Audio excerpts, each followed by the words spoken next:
Good evening, friends. Welcome to day 8 of the Six Sigma Masterclass Array sessions. So yesterday we completed the measure phase and we stepped into the analyze phase. And analyze phase, as we all know, is completely dedicated for identifying the causes and the root causes for the business problem, right? So in the define and measure phase, our focus would have been completely on the business problem and the related CTQ metric. So at the end of the measure phase, we would have arrived at the baseline performance of the CTQ metric along with the baseline sigma level. So only in the analyze phase, we'll be shifting our focus towards identification of causes and root causes. So there are certain deliverables which we need to adhere as part of the analyze phase. So let me just share my screen. So we'll once again go through those deliverables before we see each one of them in detail. So analyze phase, we will start by brainstorming for probable causes. So brainstorming, as we all know, is a team exercise, right? So we would be, taking the help of the process team and try to identify what could be the probable causes impacting the business problem.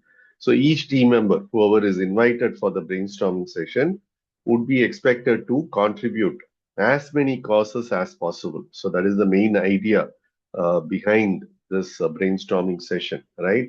So we would want to generate as many causes as possible so that we can filter out all those irrelevant causes at a later point of time. But during the brainstorming session, this will be the only focus. There will not be any debates, discussions, etc. So we look at what are all the guidelines that we are supposed to follow when we conduct the brainstorming session.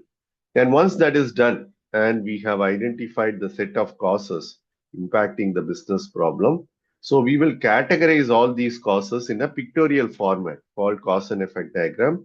So this cause and effect diagram is invented by a Japanese quality expert by name Kaoru Ishikawa. So it is also called as Ishikawa diagram.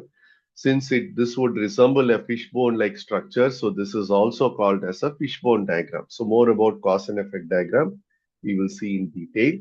And then the most important thing, so we will perform what is called as 5 why analysis or root cause analysis in order to identify the root cause for a given high level cause.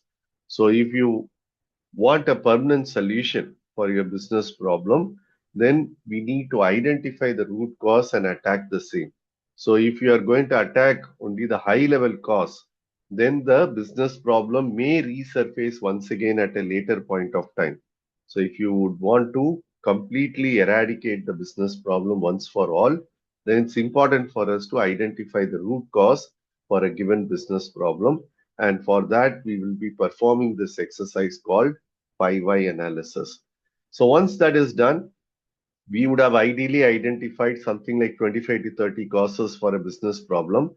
But then we would know that not all these causes will have the same amount of impact on the business problem. So there could be few causes which might be having a bigger impact on the business problem. So identifying the vital few causes is what we will do next. And for this, we will use some prioritization tools like Pareto analysis or control impact matrix or subject to multi-voting. So once we have identified the vital few causes, so from the total list of 25 to 30 causes, we would have identified some 5 to 6 vital few causes. And these vital few causes have to be validated with the help of data in order to establish their significance with respect to the business problem, right? So how much these causes are significant to the business problem is something we would need to validate with the help of data. And for that, we will be applying a statistical tool called testing of hypothesis. So the exercises part, right, under testing of hypothesis will be dealt as black belt specific curriculum on the 11th day of this training session. But then, as part of the common curriculum, we will be looking at the concept of testing of hypothesis. So since testing of hypothesis as a statistical tool would help us to analyze the sample data and make an inference about the entire population characteristic. So we would learn the basic sampling concepts as part of this particular subject called testing of hypothesis.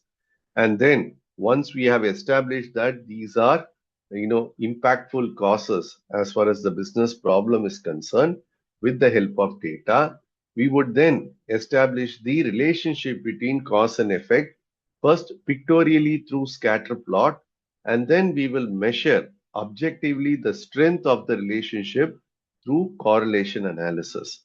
And then finally, at the end of the analyze phase, we will construct a regression model in the format y is equal to f of x plus epsilon, where y is the effect of the business problem, x is the cause or the root cause. So f of x means the business problem can be impacted by a single cause or multiple causes, and epsilon, as we all know, denotes common cause variation, which can never be equal to zero in a practical situation.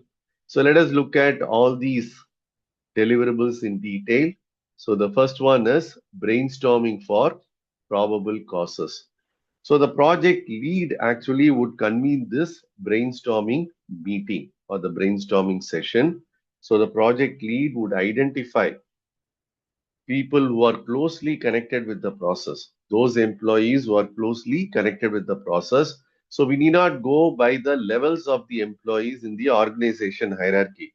So it's not as if only the team leads or the managers will be invited for the brainstorming session. So the only criteria that we would apply for inviting people is they need to be closely connected with the process. Only those who are closely connected with the process will be in a position to contribute effectively, right, with regard to the causes impacting the business problem, right? So the contribution is very, very important, not the levels of the employees in the organization hierarchy. But people at higher levels may not be all that closely connected with the process, so they may not be able to contribute quite effectively. So it's always better to invite people who are pretty much experienced working that process and who also know the nuances of that particular process, right? So those individuals will be picked and invited for the brainstorming session, right? So that is what I have mentioned here as the first pointer. So the project lead will invite the process team members to participate in the brainstorming session. So those who are closely connected with the process, irrespective of their levels in the organization hierarchy, will be invited to participate and contribute during a brainstorming session, right? And we'll not be looking at the levels of the employees in the organization hierarchy. And once people are invited and the brainstorming session starts, so the project lead would provide a brief about the business problem. So project lead would talk about the business problem in brief and then would invite the team members to actually contribute with their list of causes which they feel would be impactful as far as the business problem is concerned, right? So the floor would be kind of thrown open for the participants to actually contribute with their list of causes impacting the business problem. And throughout the brainstorming session, so there are certain guidelines or rules which we need to adhere.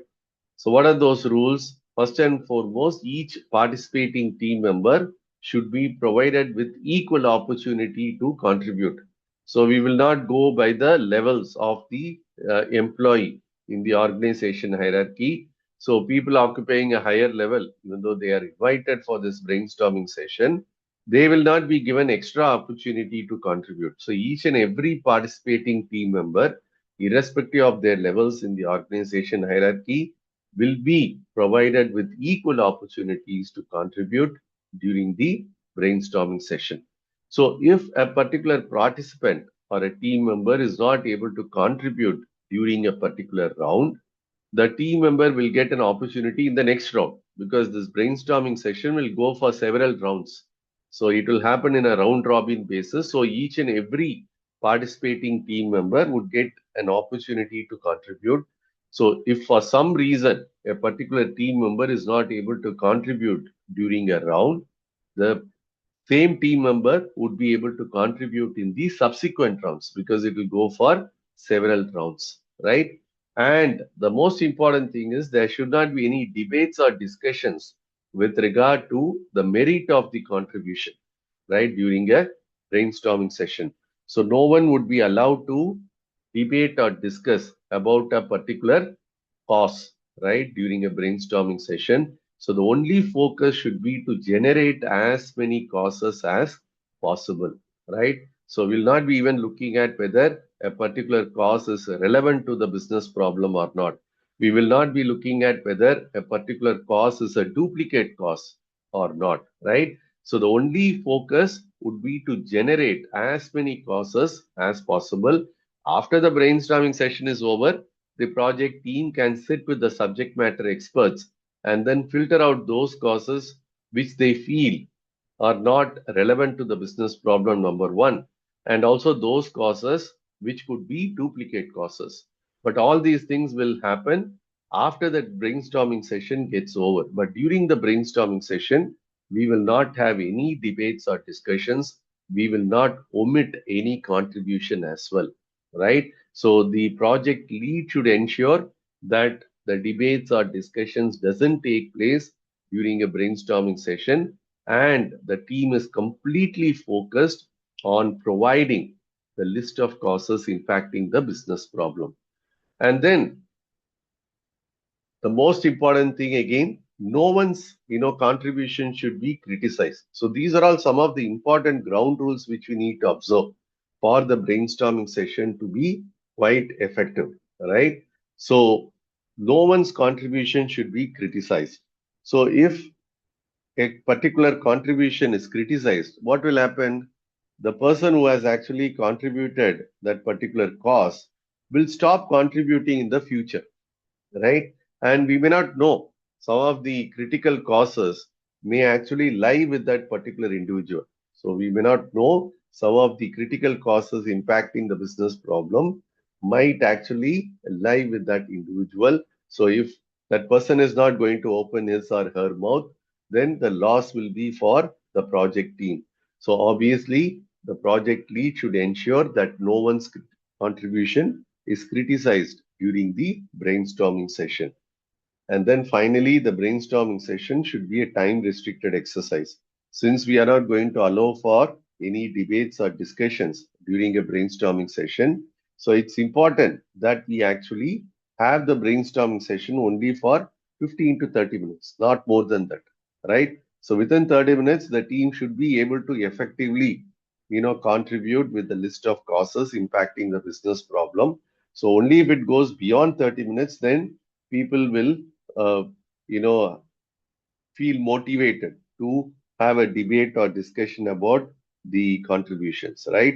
Which shouldn't happen during a brainstorming session. So if it's going to be a time restricted exercise, then the participating team members also would be completely focused on contributing as many causes as possible. So these are some of the ground rules that we need to follow while conducting the brainstorming session. But then in practice, if you see, the brainstorming session itself will actually go on for 1 hour or even 2 hours, right? I've seen, few brainstorming sessions going for 2 hours, right? So what people will do, they will kind of debate, discuss, and then there will be some infighting between two groups. A person would be saying that this contribution is not relevant, but the person who contributed that cause would be saying it is very much relevant. Your cause is not relevant.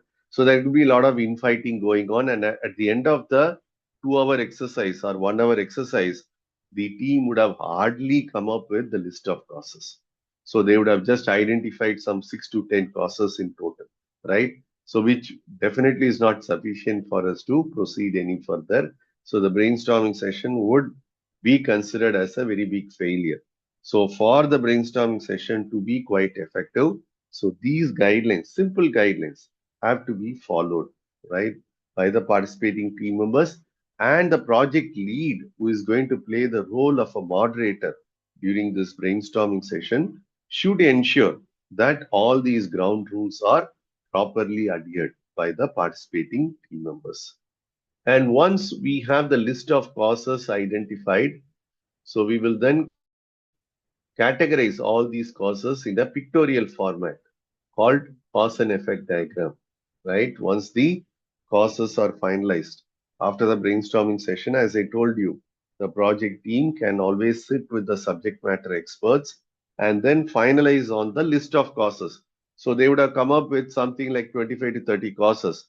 But then we need to categorize all these causes in a pictorial format called cause and effect diagram.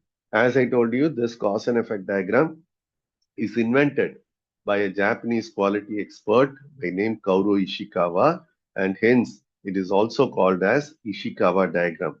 So since this diagram would resemble a fishbone-like structure as we can see on the screen, so this is also called as fishbone diagram. So the other names that are given for cause and effect diagram are 6M diagram, 5M plus 1E diagram, etc. 6M diagram because all these category headers will start with letter M. So that is why it is called a 6M diagram because we'll be grouping these causes under 6 category headers starting with letter M. So it is 6M diagram. But then one of the category header would be Mother Nature. Mother Nature would pertain to environmental causes, and some people would retain the term environment, right? So instead of using Mother Nature, they may use the term environment. In that case, it will become 5M plus 1E diagram. So these are the other names for cause and effect diagram which we need to know because there can be a question in the final assessment. So they would have asked you cause and effect diagram is not known as. So you need to pick the odd one out. So they would have given the other names for cause and effect diagram as multiple options. But then there will be one option which will not be part of this cause and effect diagram list.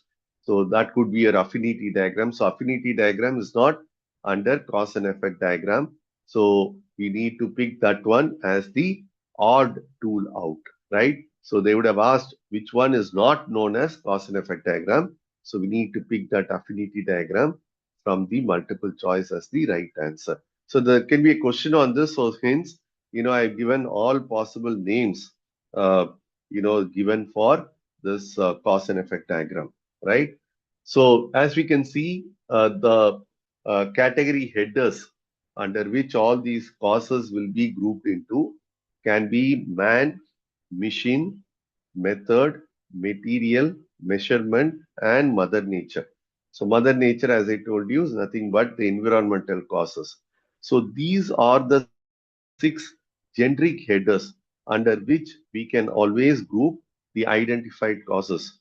But then there is no hard and fast rule that we need to have only these 6 generic headers for categorizing the identified causes. We can also come up with our own, header names. So no one is going to stop you from providing your own header names. So there is no hard and fast rule that we need to have only these 6 generic category headers. But then it's generally believed that if you are identifying a particular cause, then it would fit into one of these 6 headers. So it can be under man or machine or method or material or measurement or mother nature. So all people related causes will be clubbed under man.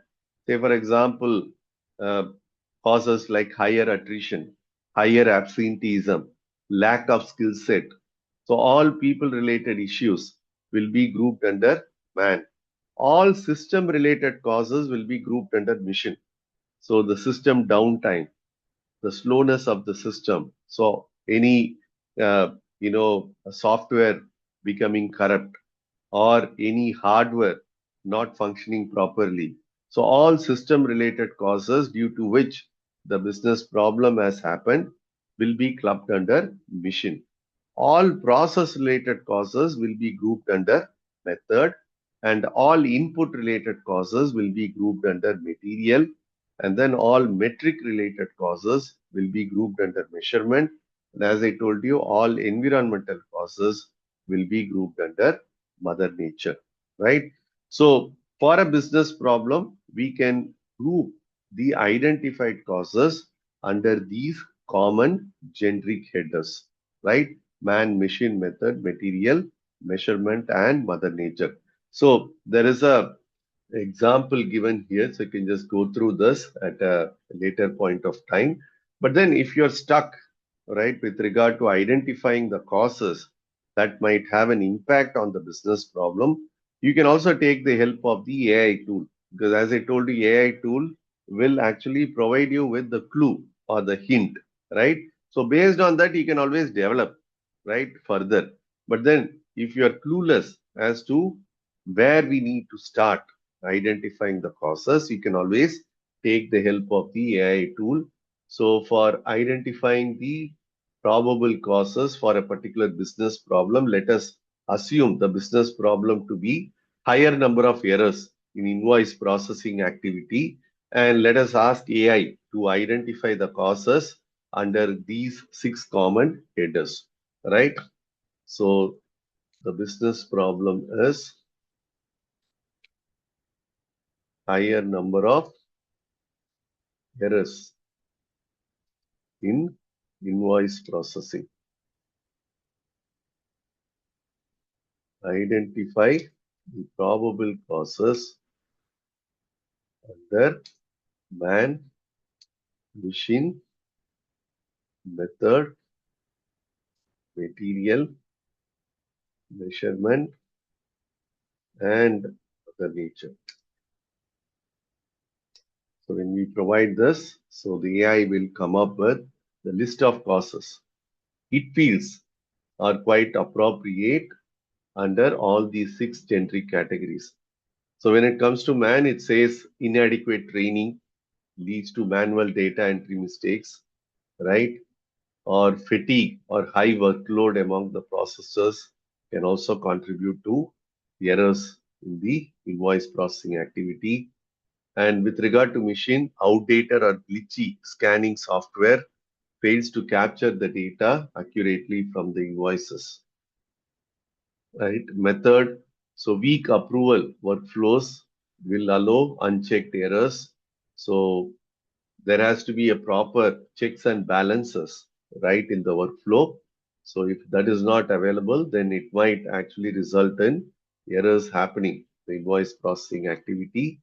And then with regard to materials, so the vendor submitting some incomplete or incorrect invoices is the key reason here, right? Wrong quantities, incorrect pricing, missing support documentation, etc. And then with regard to measurement, inaccurate performance tracking, undefined errors or sigma levels. So missing out the recurring patterns, not being able to identify these recurring patterns. So all these things will come under measurement. And Mother Nature, as I told you, is environmental causes. So the network disruptions, which are external to the organization, and the variable vendor practices across the regions, right, may also introduce inconsistencies in the formats or currencies. So AI can actually provide us with some kind of a clue, right, with regard to what could be the possible causes for a given business problem. But then whether those causes would be quite relevant to our scenario or not, we only need to decide using our natural intelligence. Fine. So as we can see in this fishbone diagram, so at the head of the diagram, we will have the business problem clearly mentioned. So if it is a accuracy problem, we will say low accuracy. If it is a productivity problem, then we will say low productivity. If it is a time related problem, we will say higher time taken to deliver the output. So whatever is the business problem for which we are working on this Six Sigma project, we will have that business problem depicted at the head of the diagram. And then we will have these branches branching out from the middle. So these branches would be the category of the causes under which the identified causes will be grouped into, like man, machine, method, material, measurement, and mother nature, right? So this is about cause and effect diagram. But then if you already identified the root cause, for a given high level cause, well and good. But if you haven't identified a root cause for a business problem, then first and foremost, we need to perform this 5 why analysis or a root cause analysis in order to identify the root cause for a given high level cause or for the given business problem, right? So it's an important exercise. 5 why analysis is an important exercise which needs to be performed quite diligently, right? So it's an important exercise which needs to be performed quite diligently. In the sense, we need to perform this 5 why analysis exercise with the concerned team or with the concerned team member who has actually contributed to that business problem. Someone who is not at all connected with that business problem, if that person is asked to contribute what could be the root cause for the business problem, that person can only make an assumption. He may not be able to come up with the exact root cause, right? So that has resulted in this business problem, correct? So only those who have actually contributed to that business problem would be able to come up with the exact root cause as to why this business problem has occurred, right? So from that perspective, this 5 why analysis, as I told you, should be performed with the concerned team or with the concerned individual who has actually contributed to the business problem. So if you do not want a tree to grow once again, so what is that we are supposed to do? We need to pull it out from its root. So if you are going to merely cut the trunk of the tree, so what will happen? So the tree might actually grow once again in the future. Similarly, if you do not want a business problem to occur once again, so you need to identify and attack the root causes influencing the business problem. So if you are going to attack only the high level cause, what might happen? So you may get a temporary solution, but the business problem may resurface later on, right? Which shouldn't happen. So for us to eradicate the business problem once for all, it's important for us to identify the root cause for a business problem or high level cause using this 5 why analysis technique. So when we say 5 why analysis, it's not as if you should be able to arrive at the root cause exactly after the fifth why. So we can arrive at the root cause after the second why or even after the 15th why. So there is no hard and fast rule that we should be able to arrive at the root cause exactly after the fifth why, right? So it's all about asking why multiple times until we arrive at the root cause. So that is why it is called as 5 why analysis. Generally, it is believed that we should be or we would be able to arrive at the root cause after the fifth why. So that is why this technique is called as 5 why analysis.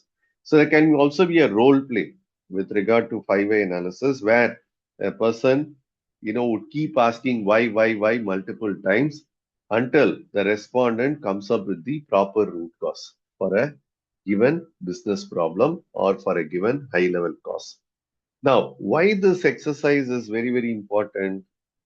Because for a particular high level cause or for a particular business problem, we can have multiple opportunities that can possibly emerge as a root cause, right? So, in order to identify the correct root cause, we definitely need to perform this 5 why analysis. So it's not as if a particular high level cause will have only one root cause. If that is the thing, then we can always create a directory kind of a structure and then list down all possible high level causes and the related root cause for that high level cause, right? But then it is not so. For a given high level cause, we can have multiple opportunities that can possibly emerge as a root cause. So that being the case, which one is the exact root cause is something we would need to identify by performing this exercise called 5 why analysis. So how we will have multiple opportunities that can emerge as a root cause for a given high level cause, we look at couple of examples. So let us look at a very generic example. So there is an individual who has come late to the office, right? So the supervisor is questioning that individual. So he's asking the first why. So why are you late today? So the individual responds saying that he got delayed coming to office because of heavy rain and he had to take shelter before coming to office. Now, when the respondent is going to quote an environmental cause, then the person who is asking the question cannot proceed further. So there will be no point in asking, why did it rain today? Correct? So moment you provide the environmental cause, moment the respondent provides the environmental cause, we cannot question the environment, right? We cannot ask the next why. So we need to treat that as the root cause and stop then and there. So we cannot proceed further, right? So this is very, very important. Moment the respondent provides an environmental cause, we cannot proceed any further. So we need to stop then and there because we cannot question the existence of the environment, right? So if the person is going to provide the reason as rain for coming late to the office, the supervisor cannot ask the next why. He cannot ask why did it rain, right? He has to stop then and there. So the supervisor can always, provide some suggestions to the employee like, carry a raincoat, this is a rainy season, carry an umbrella, or just look at the weather forecast before starting for office. So these kind of suggestions can be given as solution to that employee. Now, the same scenario, the employee has come late to the office and the supervisor is questioning the employee. So the first why is asked. So why are you late today? So the employee responds saying, I got up late today morning. So why did you get up late today morning? Because I went to sleep late yesterday night. So why did you go to sleep late yesterday night? Because I went home late yesterday evening. So why did you go home late yesterday evening? Because I had plenty of backlogs to be cleared. So why did you have so many backlogs to be cleared? So the employee responds saying that my colleague was on an unplanned leave yesterday and I had to shoulder his responsibilities as well. Now the supervisor cannot ask the next why, like why did his colleague went on an unplanned leave yesterday, right? So that will be totally, irrelevant question posed to that particular employee, right? So it should be asked to the person who actually went on an unplanned leave. But the supervisor can clearly understand that not having a proper structure with regard to people going on unplanned leave is the root cause as to why this employee has come late the next day to the office. See where it actually leads us into. We wouldn't have even imagined that this can actually emerge as a root cause for someone coming late to the office. So, for the first root cause, that is rain, so the suggestion or the solution could be totally different, right? From the one we would suggest for, not having a proper structure for people going on unplanned leave. So two, drastically different root causes and which would require two entirely different solutions as well. So which one is the correct root cause? We need to question the concerned employee who has contributed to the business problem. If you are going to ask all these, whys only to the person who has actually come late to the office, the person would be in a position to come up with the correct root cause. But then if you are going to ask some other individual as to why this employee came late to the office, that individual will not be able to provide the correct root cause. That individual may be able to assume something and then provide that as the root cause, but that assumption can also go wrong, right? So it will not be something that has actually resulted in the business problem. So the assumptions can actually go wrong. So that is why it's important for us to conduct this 5 analysis with the concerned team or with the concerned individual who has actually contributed to the business problem. Very, very, very important because uh, as a quality professional, I have seen, the quality team would be working on all these Six Sigma projects and the operations team would tell the quality team, please, do not disturb the operations team for this root cause analysis. Please identify the root cause yourself. Now, the quality team may not be a party to that business problem. Then how will they be able to come up with the correct root cause for a high level cause? So they can only make some assumptions. If that assumptions prove to be right, prove to be the correct root cause, well and good. But if the assumptions are not quite relevant to the business problem, then whatever solutions we may implement for attacking the assumed root cause, it may not result in eradicating the business problem, right? So people would be wondering as to, despite implementing so many solutions, how come I'm not seeing any improvement? It's mainly because of this, right? We need to understand. Yet another example as to how we can have multiple opportunities emerging as a root cause for a given high level cause. So you would have seen knowledge gap as one of the cause identified by the project teams working on a process improvement initiative in a service process. Most of the service processes, if you see, all these Six Sigma projects will have a standard cost called knowledge gap. You can look at any project document in a service process. So this knowledge gap will be a standard cost, right? Whether this is a project to improve a certain metric or some other metric, you will find knowledge gap as one of the standard costs listed there. But knowledge gap we need to understand is not the root cause. It is a high level cause. We can definitely probe deeper into this, right? So the first question will be asked why there is a knowledge gap. So the response is there are certain employees who have been hired with some irrelevant skill set and they committed a lot of mistakes due to which the errors actually got spiked. Now, the next question will be why the employees with irrelevant skill set were hired in the first place.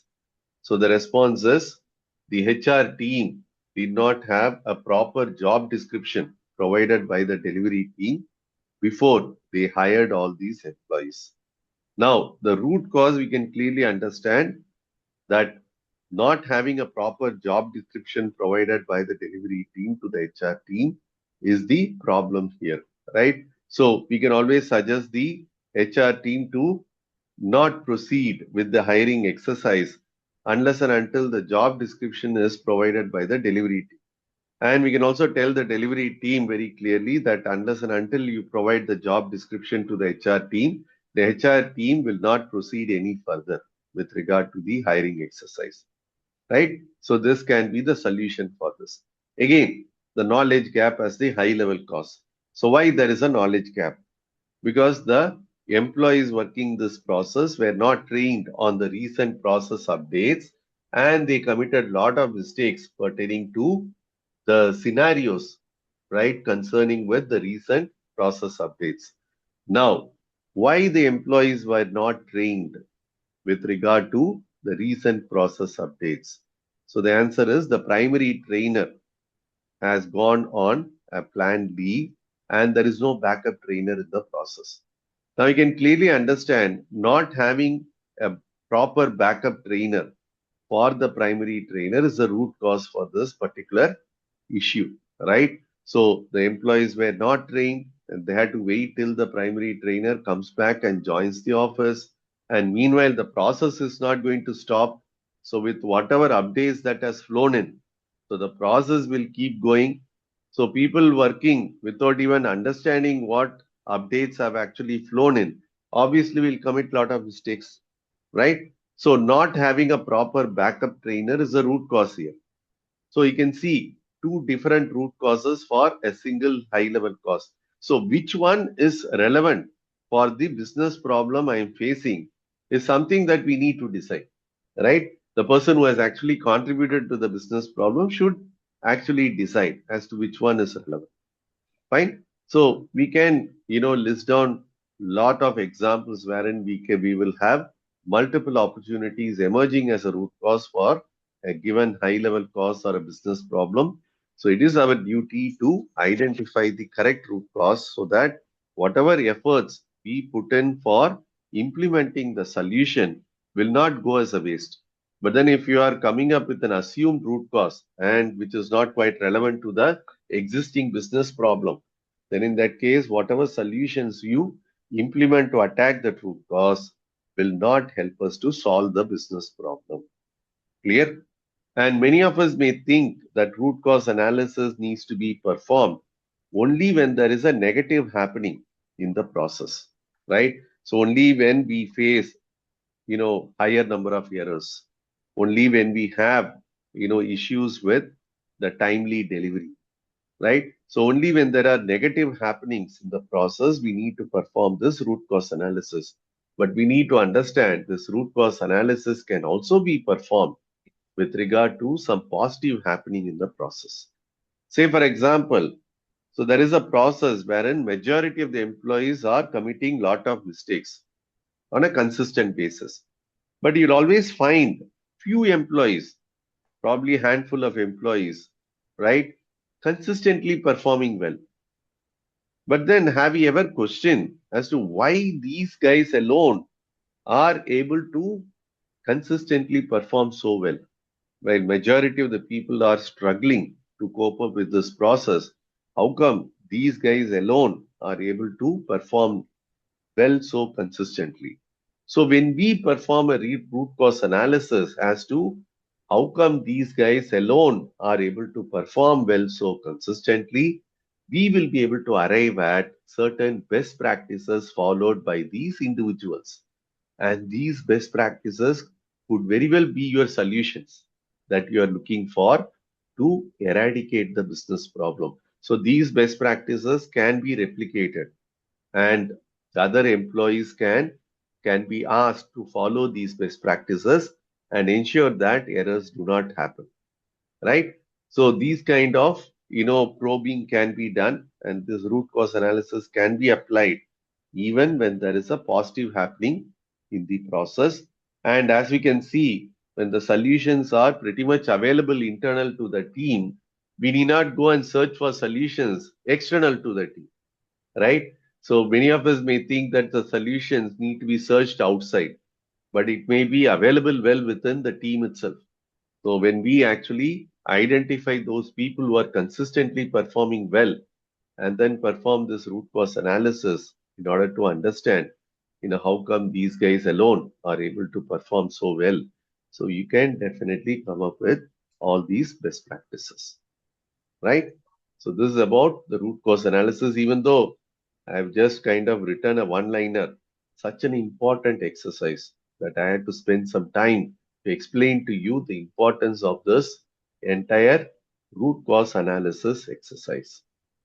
Now, once the causes are identified, or the root causes are identified, as I told you, we may have some 25 to 30 causes identified for the business problem. But then we can very well understand that not all these 25 to 30 causes may have the same amount of impact on the business problem. So there could be few causes which might have a higher impact on the business problem. So identifying these vital few causes is the next step, right? So we don't have to really waste our time and effort in attacking each and every cause that we would have identified.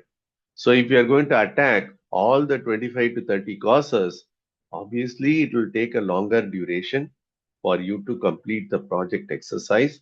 And it's a wasteful effort because many of these causes may be trivial causes in the sense they may not have a very big impact on the business problem. So you don't have to really take pains to, attack all these causes with the solutions, right? So that's why it's important for us to identify the vital few causes which might have a bigger impact on the business problem. And for that, we will be using the prioritization tools like Pareto analysis, control impact matrix, or subjective multi-voting. So you'll see all these tools one by one. So the first one is the Pareto analysis. It's a very famous prioritization tool. So some of you might have even, applied this in order to prioritize the list of causes. This is based on the Pareto principle or the famous 80-20 principle. And this Pareto principle is actually devised by an Italian economist by name Vilfredo Pareto. This Pareto principle is actually devised by an Italian economist by name Vilfredo Pareto. So he's not a statistician or he is not a quality professional, he is an economist. So Wilfredo Pareto came up with this Pareto principle or 80-20 principle to depict the inequality in the wealth distribution in a society. So Wilfredo Pareto wanted to depict the inequality in the wealth distribution in a society, and that is why he came up with this Pareto principle or 80-20 principle. So the original Pareto principle is something like this. So 20 percentage of the individuals in a society possess 80 percentage of the overall wealth, right? So 20 percentage of the individuals in a society possess 80 percentage of the overall wealth. So this is the original Pareto principle. So devised by the Italian economist Wilfredo Pareto, right? So this is the main reason why few people are rich and many are poor in a society. So if you want to, or if you take any money related aspect, this Pareto principle will actually hold good, right? Surprisingly, if you take any money related aspect, this Pareto principle will actually hold good. So one of the thing which we can always quote in a lighter vein, so which is also a fact, even though we tell this in a lighter vein, but we need to understand that this is a fact. So the top leadership in any organization, they actually are 20 percentage of the top leadership in any organization.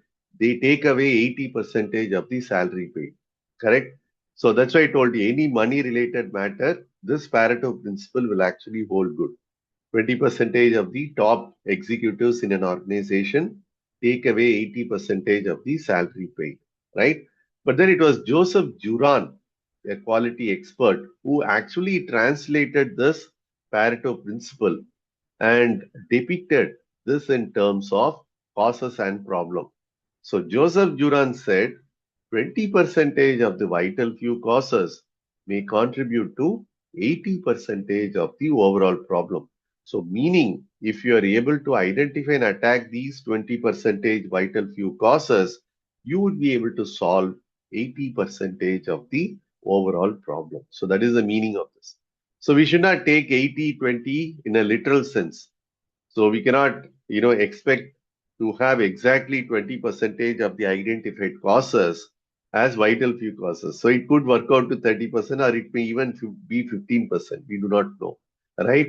So 20%, what we are trying to say here is few causes may account for majority of the business problem. That is how we need to look at. So 80-20 needs to be looked at from that angle, right? So it's not in a literal sense that we kind of say that exactly 20 percentage of the identified causes will account for exactly 80 percentage of the overall problem. Not like that. You should not take it in a literal sense, 20% and 80%.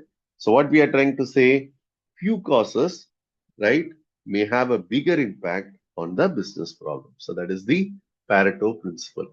So let us work on an exercise wherein we will create a Pareto chart using Excel and Minitab, and then we will see how to identify the vital few causes. So let us look at this scenario. So we have been asked to construct a Pareto chart for the below causes impacting the customer effort score. So the customer effort score is nothing but the customer feedback score. The customer effort score is nothing but the customer feedback score. So we have been asked to identify the causes, or we have been asked to construct a Pareto chart and then identify the vital few causes impacting the customer effort score in a customer support process. So what is the job of this customer support team? So they are supposed to provide resolution for customer queries, right? That is their primary job. So the customer would have bought a product or would have actually bought a service from that organization. And if the customer has any question with regard to the product or service bought, the customer would then ask a query to the customer support team.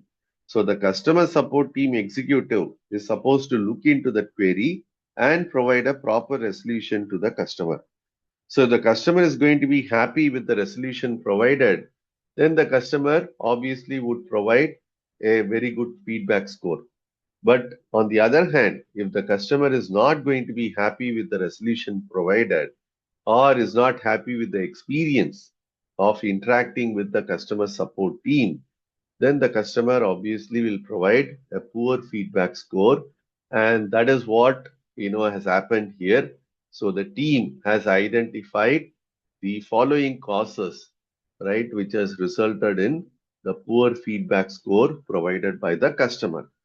So if you sum up all these number of occurrences, so we will get 170, right? 170 is the total number of occurrences which has been probed. So 170 occurrences where the customer feedback score was not all that encouraging, and the team could identify the primary cause, right? So because of improper probing done by the customer support team executive, so the customer has given a poor feedback score on 53 of such instances, right? So 53 instances where the customer feedback score was poor, it was primarily due to improper probing. Again, 20 instances where the customer feedback score was poor, it was due to product limitation. That means the product cannot be enhanced as per the customer requirement. So when the customer gets this news that the product cannot be enhanced, then the customer would definitely feel disappointed and would provide a poor feedback score. And then 40 instances where the customer feedback score was poor, it was due to higher number of interactions. So when the customer support executive keeps asking some irrelevant questions or keeps interacting with the customer, asking them to explain the problem again and again and again.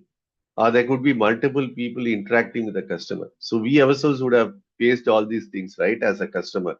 So we would have spoken to one agent.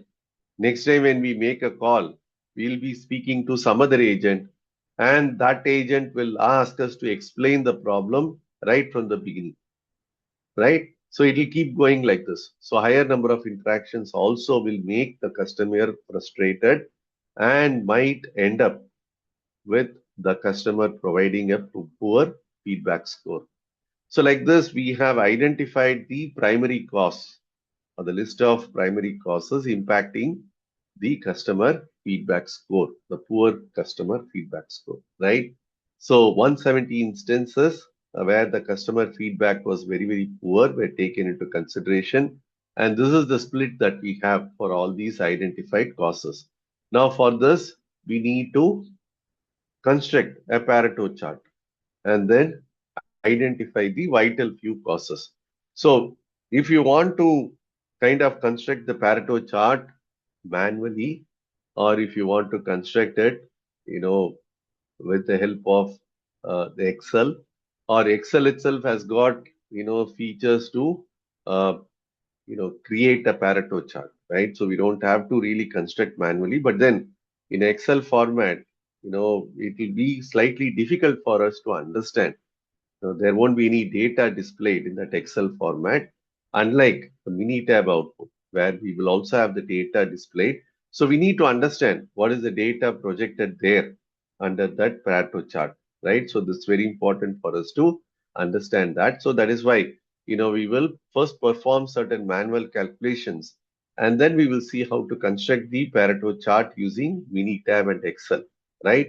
So these manual calculations can also be used for creating the Pareto chart in Excel. So you can also create a line and a bar chart in Excel, right? So that can be done. But then the actual Pareto chart as such can also be constructed using Excel with the original data, right? With whatever table that you see, the same table can be used for constructing a Pareto chart in Excel, right? Or we can perform the manual calculations and then construct a Pareto chart using Excel format. So for performing the manual calculations, so first and foremost, we need to arrange all these causes in a descending order of their number of occurrences.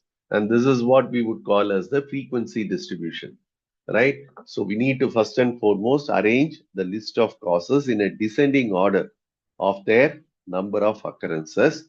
So what I'm going to do, I'm just going to copy paste this entire table once again and arrange the list of causes in a descending order of their number of occurrences.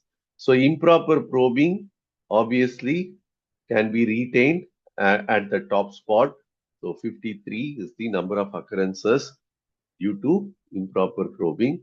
So the next highest is the higher number of interactions. So what I'm going to do, I'm just going to remove this and then place higher number of interactions as the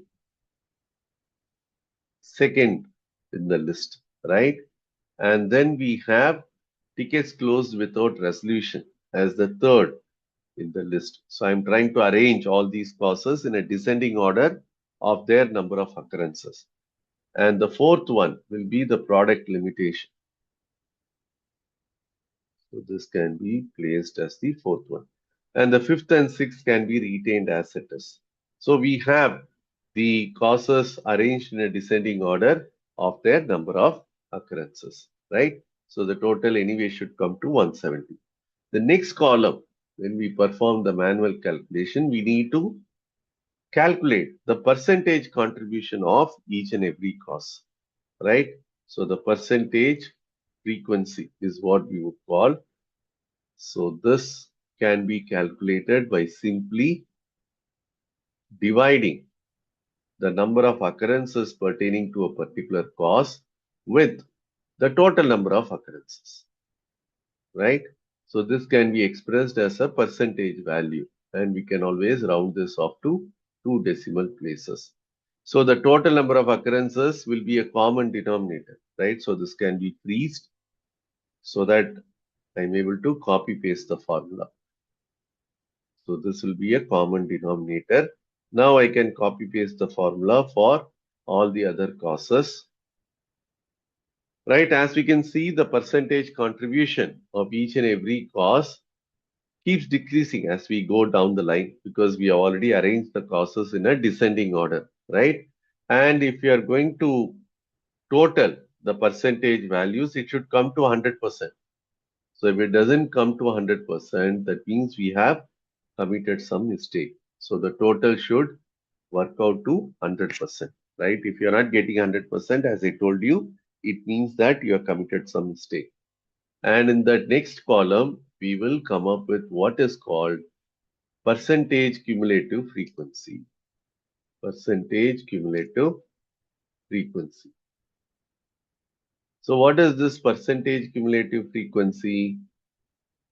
So let me show you how to calculate this.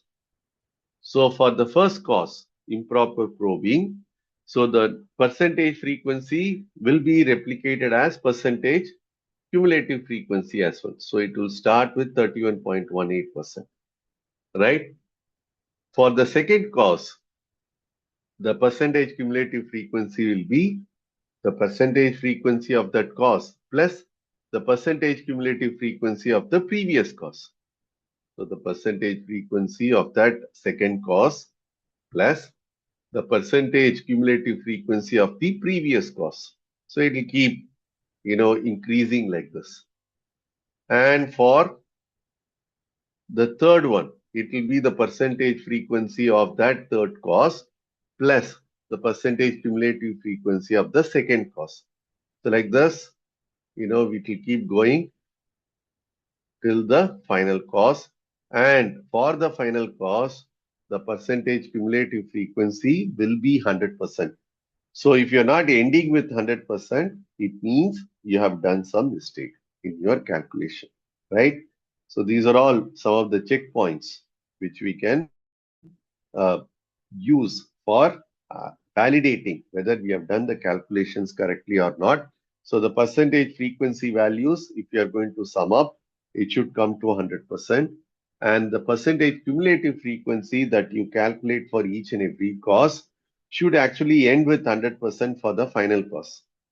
So if you're not getting 100% or if you are getting more than 100%, that means we have committed some mistake in our calculation, right? So with this information, we can construct the Pareto chart, or if you are using Minitab to construct the Pareto chart, wherein the Pareto chart also will be very, very clear. So we just need to copy paste the original table. So we don't even need to arrange the list of causes in a descending order of their number of occurrences. we need to just copy paste the original table in the Minitab worksheet. So open Minitab. So in this Minitab worksheet, we need to copy paste the original table, right? So we need to go to Stat and then Quality Tools. Under that, the second tool is Pareto chart. Just click on this. So we have the chart defects table. So the label is the number of causes, label is the list of causes, right? And the frequency is the number of occurrences. So label is the list of causes and the frequency is nothing but the number of occurrences. And you can straight away click OK. And moment you click OK, you can see the Pareto chart getting constructed. So we will also have the table even just below the Pareto chart. So the first row will contain the number of occurrences. The second row will contain the percentage frequency, the percentage contribution of each and every cause to the overall number of occurrences, right? So these causes have already been arranged in a descending order, right, with regard to the number of occurrences flowing from left to right, meaning the cause which is placed at the extreme left will have the highest frequency and the cause that is placed at the extreme right will have the least frequency, right? So we will construct the bars for each and every cause coinciding with the respective number of occurrences for which the scale is given on the left hand side y-axis. So we have the x-axis wherein the causes will be listed in a descending order of the number of occurrences flowing from left to right. But then there are two y-axes. The left hand side y-axis will contain the scale for the frequency distribution or the number of occurrences. And the right hand side y-axis will contain the scale for cumulative percentage frequency, which we just now calculated manually, right? So as we can see, the bars will be constructed for each and every cause coinciding with their respective frequency distribution for which the scale is given on the left hand side y-axis. So since we have already arranged the list of causes in a descending order of their number of occurrences, we can see the height of the bars gradually decreasing as we go from left to right. So the final cause has the least height as far as the bar is concerned, right? So once the bar is constructed coinciding with the respective frequency distribution of all these causes, we will now construct a line chart based on the percentage cumulative frequency values for which the scale is given on the right hand side y-axis, right? So if you look at the first cause, the percentage cumulative frequency is 31.18% or 31.2%. So it starts from there and it keeps going like this. So that the final cause in the list, so we'll have a cumulative percentage frequency of 100%. You just now saw that, right? So the final cause will always have the percentage cumulative frequency as 100%. And the line chart also will display that. So it will actually end with the 100 percentage mark, right? It will actually end with the 100 percentage mark. So this is how we will construct the line chart, right? So once the line chart is constructed, what we can do is we can draw a horizontal line coinciding with the 80 percentage mark on the right hand side y-axis. And once that horizontal line touches the line chart, so we can immediately drop a perpendicular line and the causes to the left of that perpendicular line will be considered as vital few causes, right? So let me just copy paste this graph in the exercise sheet. So even otherwise, we can just look at this table, right? So in this table, since we already arranged the list of causes in a descending order of their number of occurrences, so we can look at the cumulative frequency and see where the 80 percentage mark is getting breached for cumulative frequency. So the 80 percentage mark is getting breached after the third cause in the list, right? So the first three causes can be considered as vital few causes. So what are the first three causes? Improper probing, higher number of interactions and tickets closed without resolution can be considered as vital few causes, because we we see that the 80 percentage mark for the percentage cumulative frequency is getting breached after the third cause in this list, post arranging the causes in a descending order of their number of occurrences, right? So that's why these three causes will be considered as vital few causes, which would help us to attack 80 percentage of the overall problem. So as I told you, we can also construct, the Pareto chart using Excel straight away. So with these values, we can construct the Pareto chart using Excel. So we can come up with a bar and line chart kind of a combination. But then if you want the Pareto chart to be constructed like how we did in Minitab, so we can do that as well in Excel. So for that, we need to highlight this entire table and go to Insert, and then under insert, we have recommended charts. Under recommended charts, we have the one with all these bars. So the second one is the Pareto chart. So as I told you, it will not be as clear as the Minitab output, but we will get something to show, right? When we have the Excel output, we will have something to show. So keep it by the side and provide the inference. But then when we perform the manual calculation, there is no need for us to even construct the Pareto chart. So the manual calculation itself, we can clearly identify where the 80 percentage mark is getting breached as far as percentage cumulative frequency is concerned.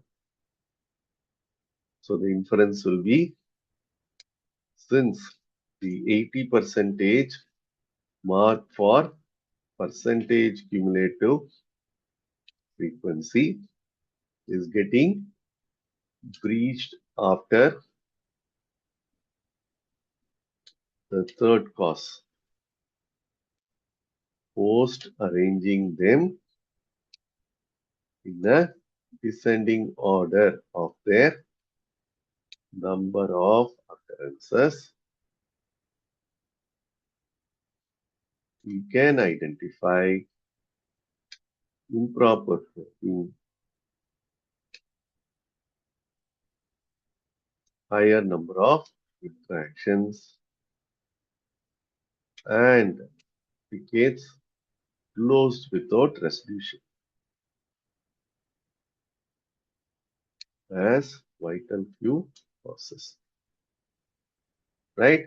So since we have only 6 causes listed here, so we don't really, get that 20%, 80% split, right? So we have 50-50% when we have only 6 causes, right? So if you have higher number of causes, which will be the case in a project related scenario, so we have the situation wherein 20 percentage of the total number of causes, or nearly 20 percentage of the total number of causes, may actually account for 80 percentage of the overall problem, right? So lesser number of causes, obviously that 20-80 split may not happen. It could be even 50-50 split as we see here.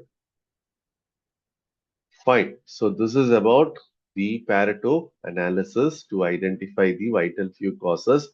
The only drawback with the Pareto analysis is that we need to ensure that all the listed causes have the same unit of measure, right? So what do you mean by unit of measure? So if the listed causes are measured in terms of number of occurrences, then we need to ensure that all the causes are measured in terms of number of occurrences. But then if you have the unit of measure as time, then all the causes needs to be measured in terms of time metric. If you have the unit of measure as cost, then all the causes needs to be measured in terms of cost. So there should be a standard unit of measure applied for all the identified causes. So that is one important, you know, uh, aspect which we need to consider before even constructing the Pareto chart. Otherwise, you'll not be able to construct the Pareto chart if the causes listed have varied units of measure. Say one cause is measured in terms of number of occurrences. Another cause is measured in terms of kilograms. Another cause is measured in terms of centimeters. Another cause is measured in terms of liters. Then in that case, we cannot construct Pareto chart and identify the vital few causes. We need to look at the other prioritization tools like control impact matrix or subjective multi-voting. So what is this control impact matrix? So as the name itself suggests, so we will have a quadrant-like structure. So we will have a quadrant-like structure for this control impact matrix. So it will be something like this, right? And we will have control on one side and impact on the other side. So the categories for control could be in control and out of control. And for impact, it will be high impact and low impact.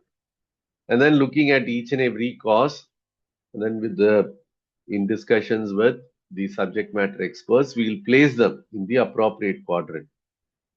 So these are all highly subjective tools. We don't actually rely upon any data to identify the vital few causes.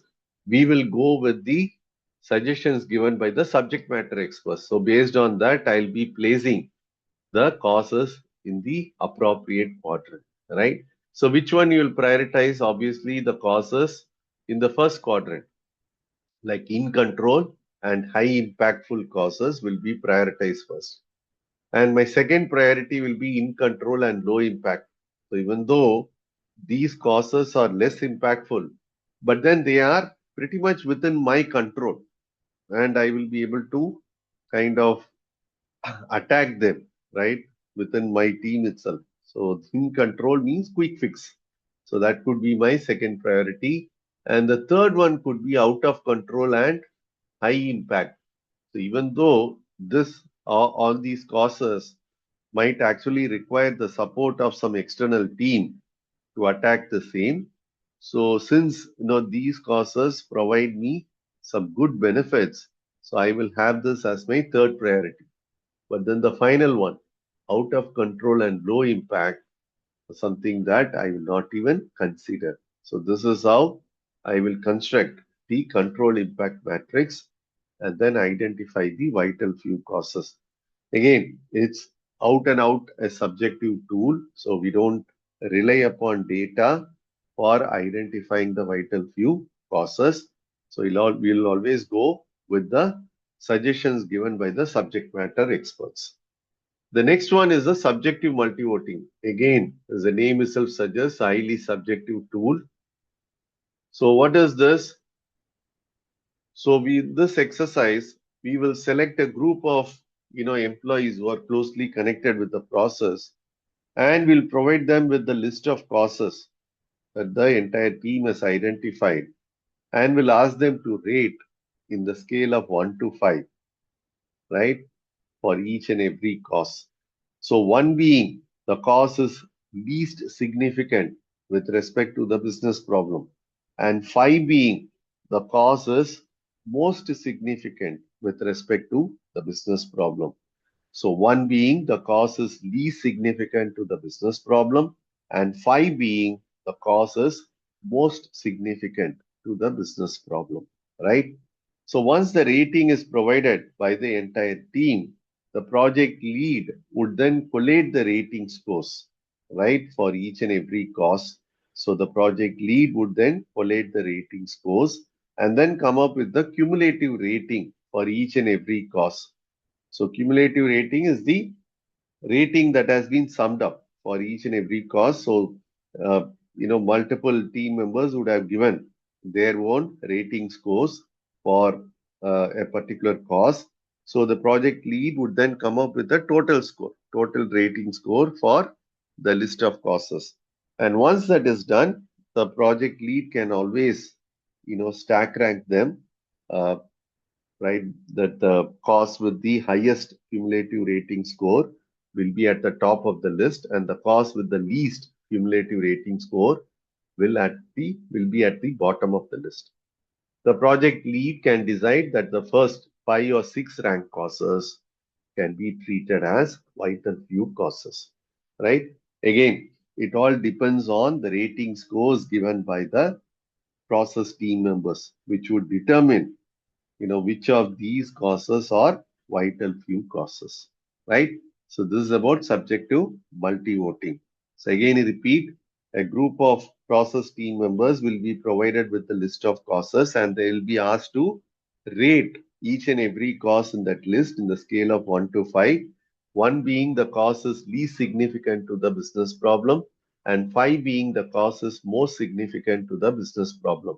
So once the rating scores are provided by the team members, the project lead would collate the information and come up with the cumulative rating score for each and every cause in the list. And then he will also stack rank the causes in the order of their cumulative rating score. That means the cause with the highest cumulative rating score will be at the top of the list, and the cause with the least cumulative rating score will be at the bottom of the list. So the project lead can then decide that the first 5 or 6 ranked causes can be treated as vital few causes. So this is the subjective multi-voting exercise, right? So control impact matrix and subjective multi-voting, as we can see, are highly subjective tools. So we don't rely upon data to identify the vital few causes, whereas Pareto analysis, we do use the data. So number of occurrences is the data that we will use for identifying the vital few causes. But then control impact and subjective multi-voting, we don't actually use any data to identify the vital few causes. And once that is done, as I told you, once we have a list of 5 to 6 vital few causes, out of the total list of 25 to 30 causes, we need to validate these vital few causes with the help of data and establish their significance to the business problem, right?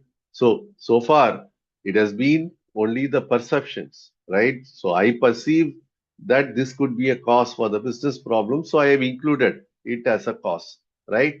But then it's only when we perform this exercise called testing of hypothesis, I will be in a position to validate with the help of data as to whether a particular vital cause is indeed a significant cause for the business problem, right? So testing of hypothesis, as I told you, is a concept wherein we will deal with the sample data and make an inference about the entire population. So this is the beauty of majority of the statistical tools. So we'll be just analyzing the sample data, right? But then we will be coming out with an inference about the entire population. So we don't have to really measure each and every unit in the population. It's enough if you are able to identify few samples in the population and measure those samples and then analyze the data, sample data, so that we'll be able to come up with the right result about the entire population. So that's the beauty of majority of these statistical tools, right? So since we will be dealing extensively with the sample data in order to make an inference about the entire population. We will also learn about the basic sampling concepts as part of testing of hypothesis concept, right? So the basic sampling concept. So before that, we will understand what exactly is a sample. So if you have a universe like this, let me just draw a circle, right? And the units that are part of this universe will be the units belonging to the entire population, right? So units which are part of this universe are the ones which belong to the entire population. So this will be referred as the population, right? But then the sample could be part of the population or a subset of the population. So the samples could be part or subset of the entire population, right? And it's enough if you are going to measure the sample units, and then if you are going to analyze with the sample data, we will be able to come up with the inference about the entire population characteristic. So that's the beauty of this testing of hypothesis technique. So as we could understand, the samples are subset or part of the entire population. So since we'll be analyzing the sample data and making an inference about the entire population, so we need to be careful, right, to ensure that the samples are true and fair representation of the entire population. So only when the samples are true and fair representation of the entire population, we will be able to come up with the right kind of inference about a population characteristic. If the samples do not reflect the true population characteristic, then if you are going to perform analysis with that sample data, then you are not going to get the right result with regard to the population characteristic, right? So for the samples to be true and fair representation of the entire population, we need to ensure that the samples are picked using the correct sampling methodology, number one.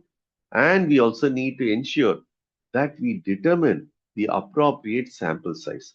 There are two things which we need to follow, right, in order to ensure that the samples are true and fair representation of the entire population. So what are the two things? Number one, the samples need to be picked using the correct methodology. And number two, the samples should be determined as per the appropriate technique, right? So the correct sample size should be determined as per the appropriate technique, right? So we need to say look at the historical performance of the process and then determine the appropriate sample size. So we should not be blindly picking 5% sample or 10% sample or 15% sample. So there is no logic behind these numbers, right? So you might have assigned that we need to pick 5% samples or 10% samples, right? So what is the logic behind this 5%, 10%? People will not know. So they would have just assigned some random percentage value as the sample size. But then if you want to determine the appropriate sample size, then we always need to look at the historical performance of the process and then determine the appropriate sample size, right? So then only we will be able to arrive at the correct sample size. So we should not be picking samples more than what is actually required. At the same time, we should not be picking samples less than what is actually required. So we need to pick the samples matching the correct or the relevant sample size. And for that, we need to consider the historical performance of the process, right? The historical performance is great, then we might be required to pick lesser number of samples. Or if the historical performance is bad, then it's quite obvious that we need to pick higher number of samples. So using this, methodology to pick the samples can be followed in future as well. So far, you might have assigned some random percentage values as the sample size. But then here is a scientific method for you to determine the appropriate sample size, which is derived based on the historical performance. So going forward, you can very well use this methodology, right? So now, initially, we look at the three commonly used methodologies for picking up the samples. So initially, look at the three commonly used methodologies for picking up the samples. The first one is the simple random sampling. So the first methodology is the simple random sampling. So as we see, this methodology, right, can be adopted only if the population is homogeneous. So what do you mean by homogeneous population? It means each and every unit in the population are of similar characteristics, right? So we don't have multiple categories or groups existing in the population. So each and every unit in the population are of similar characteristics. Then only we'll call that population as homogeneous population.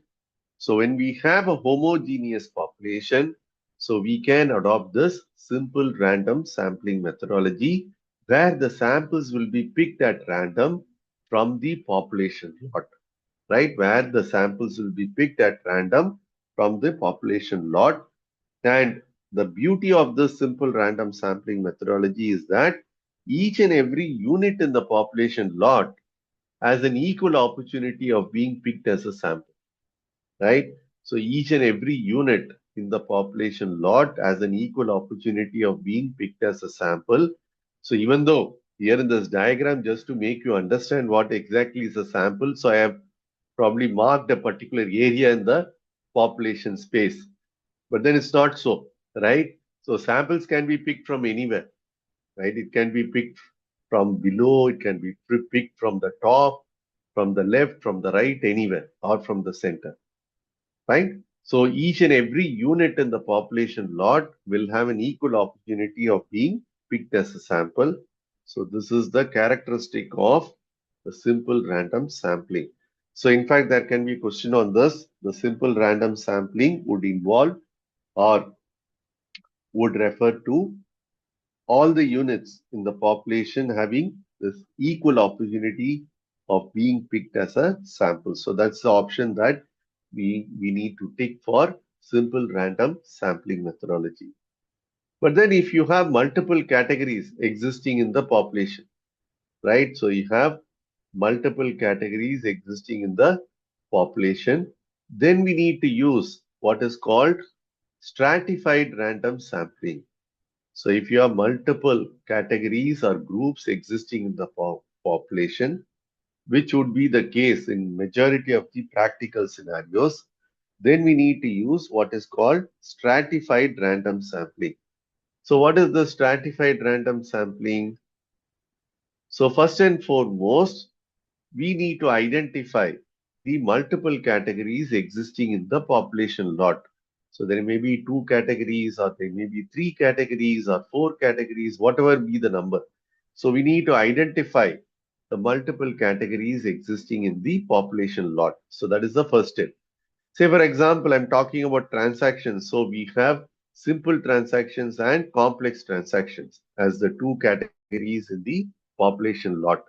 As the next step, once we have identified the multiple categories existing in the population lot, we need to calculate the percentage contribution of each and every category to the overall population size.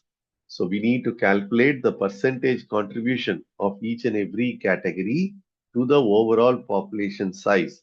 So when I calculate, if I find that the simple transaction category has contributed 70 percentage to the overall population size, and the balance 30% is the complex transaction category, then we will have a split like this: 70% for simple, 30% for complex, right? So that's the second step.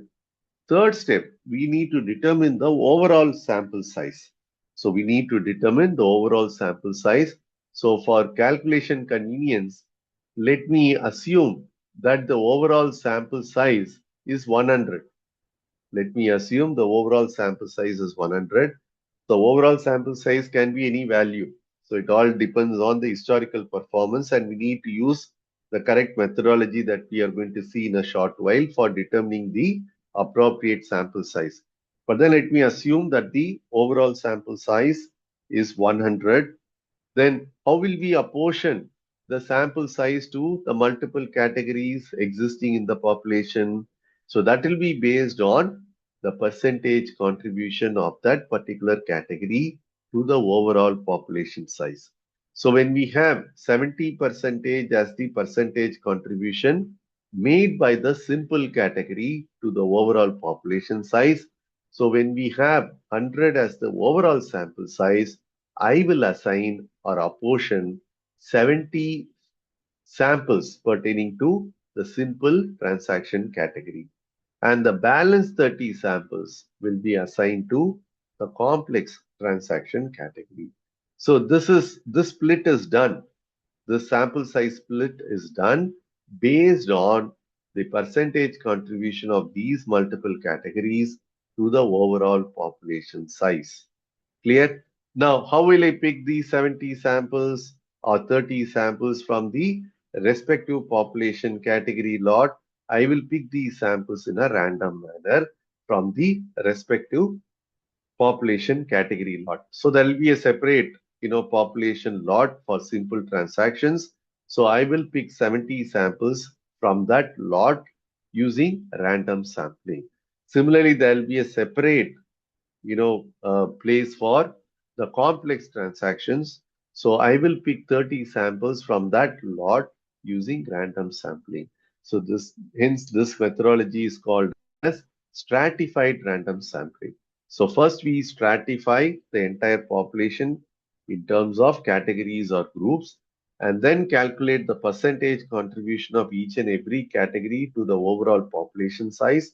And then we determine the overall sample size, and then we apportion the sample size to the respective categories using the percentage contribution made by that particular category to the overall population size.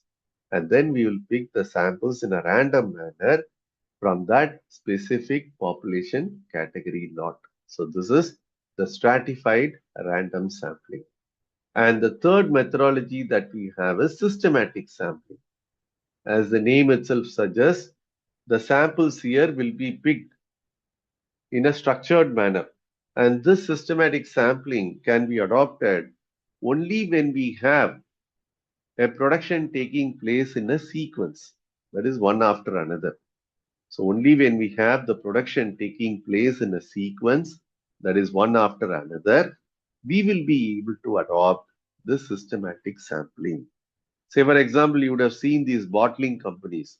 So the bottles will travel in a conveyor belt kind of a system, right? So the liquid will get filled in, right? And the bottles will come out of the production queue one after another in a sequence, so that we'll be able to clearly identify so which unit came out first, which one came out second, third, fourth, and so on, right? So when we have a production line existing like this, then we can use systematic sampling methodology for this scenario, right? So in a systematic sampling, we will predefine that every nth item coming out of the production queue will be picked as a sample. Suppose we predefine that every third item coming out of the production queue will be picked as a sample, then the samples will be picked in multiples of 3. The third item, the sixth item, the ninth item, the 12th item, the 15th item, the 18th item, and so on. Suppose I predefine that every fifth item coming out of the production queue will be picked as a sample, then the samples will be picked in multiples of 5. The fifth item, the 10th item, the 15th item, the 20th item, the 25th item, and so on. Right? So this is systematic sampling. In fact, there can be a question on this in the final assessment. So they would have given a scenario and they will ask you to identify the appropriate sampling methodology used in this scenario. So the scenario will be something like this, wherein there will be a surveyor. So we'll be visiting a supermarket mall, and he is going to predefine that every 10th customer coming out of the supermarket mall will be picked as a sample for his survey. Then what sort of sampling methodology is being used by the surveyor? So we need to pick the option systematic sampling. Clear? So systematic sampling is the methodology used by this person in order to pick the samples, right? So this is about the sampling methodologies that we have for picking up the samples. And I told you, in order to ensure that the samples are true and fair representation of the entire population, it's not enough if you are going to adopt the right sampling methodology to pick the samples. We also need to determine the appropriate sample size, which is what we are going to see next. So we go back to the exercise file and we click on the sheet sample size. So we have some 3 exercises under sample size determination. So you'll see one by one. So you can get multiple questions pertaining to the sample size determination, right? So exercise number 1, it says a transaction process has a standard deviation of 0.25 minutes. So when the unit of measure is in terms of minutes, right? When the unit of measure is expressed in terms of minutes, then what can you tell about the data type? If the unit of measure is in terms of minutes, so what can you tell about the data type? What type of data it is, discrete or continuous? Continuous. Continuous data, right? So you're talking about some time measurement, right? So you're talking about some time measurement. So this will be a continuous data. So this is continuous data sample size determination exercise. So if you are dealing with continuous data, then the historical performance will be provided in terms of the standard deviation metric, right? So for discrete data, it's a different metric. We'll see that in a short while. But then for a continuous data, we need to understand that the historical performance will be provided in terms of standard deviation metric, right? So you'll be provided with the standard deviation value, right? When you determine the sample size for a continuous data scenario. Clear? So in the question itself, we can find. So the unit of measure would pertain to some continuous data, number one. And number two, you would have been provided with the standard deviation value reflecting the historical performance of the process. So when you find standard deviation as the historical performance metric, then we can very well understand that this is a continuous data sample size determination exercise. Clear? Now, we have been asked to estimate the appropriate sample size for this process at 95% confidence level and zero point 0.02 minutes margin of error. So what exactly is confidence level? What is margin of error, which is also called as confidence interval? We will look at all these things when we discuss the concept of testing of hypothesis, right? So maybe we will be able to cover that today itself. So we will discuss when we look at the concept of testing of hypothesis. For the time being, you just consider the values given as confidence level and margin of error, right? So what are all the input values that are provided here in the question? The first one is the historical performance metric, which is standard deviation, and the value is 0.25. And then we need to come up with a constant value called Z alpha by 2. And this constant value will be calculated based on the confidence level. So for 95% confidence level, the Z alpha by 2 value will be 1.96, right? So this is something that we actually saw when we calculated the area coverage under various sigma limits. If you remember, I had calculated the area coverage within 1.96 sigma limit, right? So between plus 1.96 and minus 1.96. So what was the answer? 95%.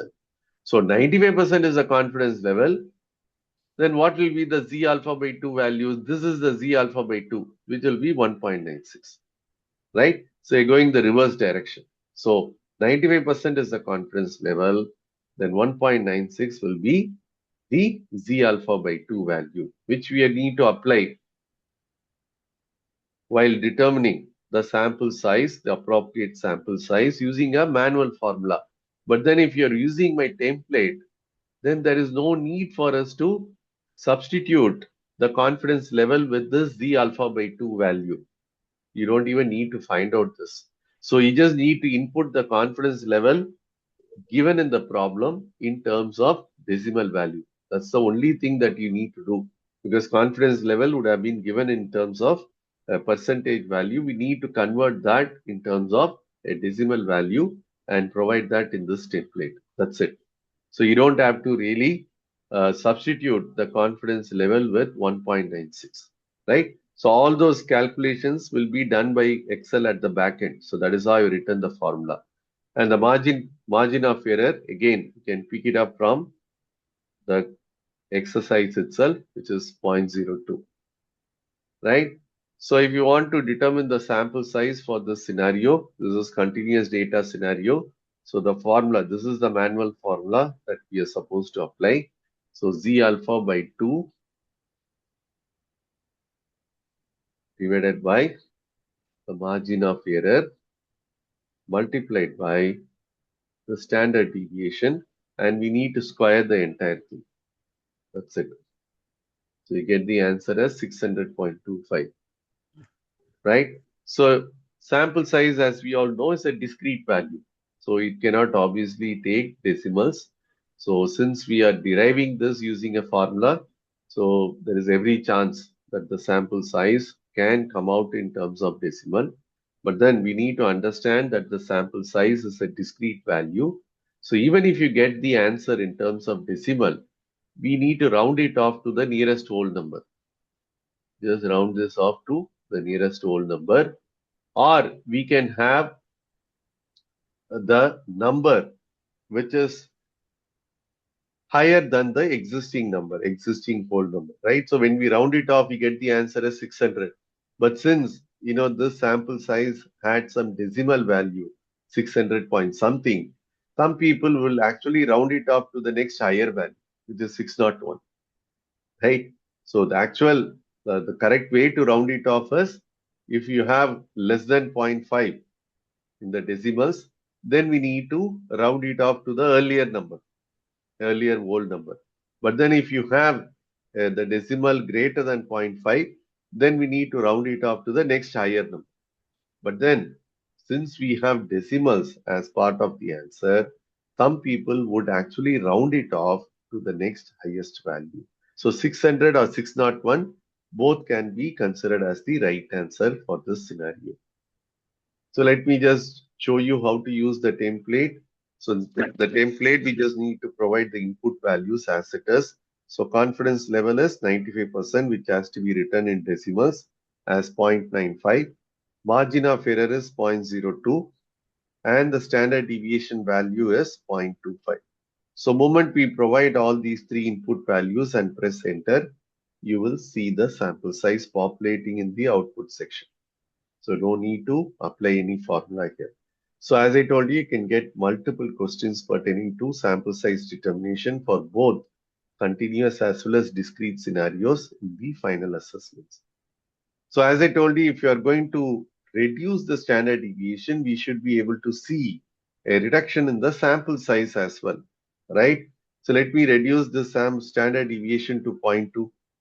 So you can see the sample size also getting reduced from 600 to 384. On the other hand, if the standard deviation is going to increase from 0.25, it has become 0.3, you can see an increase in the sample size. From 600, it has become 864. The standard deviation, we all know, is lower the better kind of metric. So that is the historical performance metric, which would be considered for determining the sample size for a continuous data scenario. So as we can see, when we are able to reduce the standard deviation, we'll be able to reduce the sample size value as well. But if the standard deviation is going to increase, we will see a corresponding increase in the sample size value. So let me revert this to the value that is given in the question. Now moving on to exercise number 2. So this is a binary discrete scenario.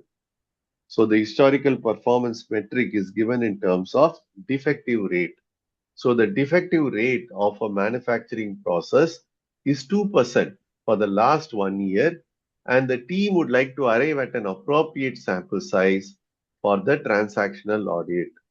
Estimate small n. Small n would indicate the sample size at 95% confidence level and 2% confidence interval or margin of error, right? So the historical performance metric here is defective proportion or the defective percentage, and that has been given as 2% the last 1 year. So based on this, we need to estimate the appropriate sample size for this particular scenario, and the confidence level is the same at 95%, and the margin of error is given as a percentage value, which is 2%. Now, first and foremost, let us summarize all these input values. So the historical proportion of defectives is given as 2%. So that has to be converted in terms of decimals. And Z alpha by 2, we know it is 1.96 for 95% confidence level. And margin of error is also 2%.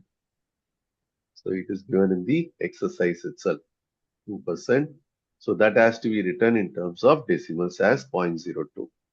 So please do not incorporate any percentage value in the formula or in the template, right? We need to convert that in terms of a decimal value and apply the same. Now, we have a different formula for calculating the sample size for a binary discrete scenario. And this is the formula that needs to be used. So Z alpha by 2 divided by the margin of error, the whole square, multiplied by the proportion of defectives multiplied by 1 minus the proportion of defectives, which is proportion of non-defectives. So I get the answer as 188, right? But then if you're using the template which is given right below this exercise, we simply need to provide the input values. You'll get the right answer. So confidence level is 95% to be written in terms of decimals. Margin of error is 2%. Again needs to be written in terms of decimals. And the historical proportion of the defective rate is also 2%, which has to be written in terms of decimals. Moment you provide all these three input values and press enter, you will get the correct sample size, 188, right? So when we use the template, there is no need for us to, incorporate this Z alpha by 2 value. But Z alpha by 2 is required only when we apply the manual formula to perform the calculation. So when we are using the template, you can give the confidence level value as it is, right? Only thing is the 95% needs to be written in terms of decimals as 0.95. That's the only difference. Now, this is a sub scenario, right? Another scenario within that exercise. If the population size is known, then what would be the appropriate sample size, right? The earlier scenario, population size was assumed to be unknown. We don't have any idea about the population size, and this is how we will calculate the sample size for that scenario. But then, if the population size is known to you, then how to calculate the sample size? So it will be an extension of the earlier exercise. So here the population size is given as 1000 per month. So n dash is the value that you have already, the sample size value that you already calculated when the population size is unknown. So we need to consider that value, which is 188, right? And the population size is 1000. Now applying these two values in this formula, so this will be 188 divided by 1 plus 188 minus 1 divided by the population size. So the entire thing will be in the denominator. So this is 1 plus.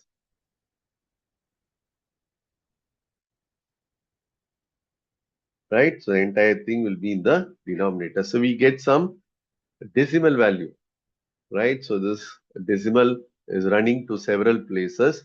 So we need to round it off to the nearest whole number. So there could be some rounding of error, right? So it's quite possible, but let us see. So we get the value as 159 when we round it off. So using the template, just need to provide the input values here. Confidence level is 95%, 0.95, and margin of error is given as 2%, 0.02, and the historical proportion of the defective rate is again 2%, 0.02, and the population size is 1000. So moment we provide all these values, we get the sample size as 159. So when you know the population size, it becomes all the more refined. When you do not know the population size, the sample size was 188, but when we know the population size, which is 1000 per month, so the sample size has got further refined to 159. Now, moving on to exercise number 3. So you can get, problems pertaining to exercise number 1, exercise number 2A, not 2B, exercise number 2A, and then the third exercise. So you can get problems pertaining to all these three formats in the final assessment, right? So what is the third exercise? It's an interesting one.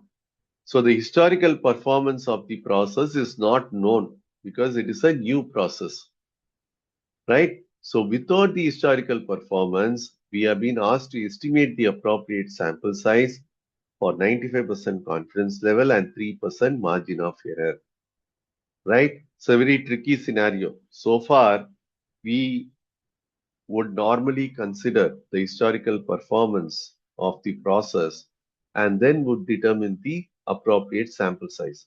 But here it says that the process is a new process. So we don't have any kind of idea about the historical performance of this process. You're starting this new. So in that case, how will you determine the sample size?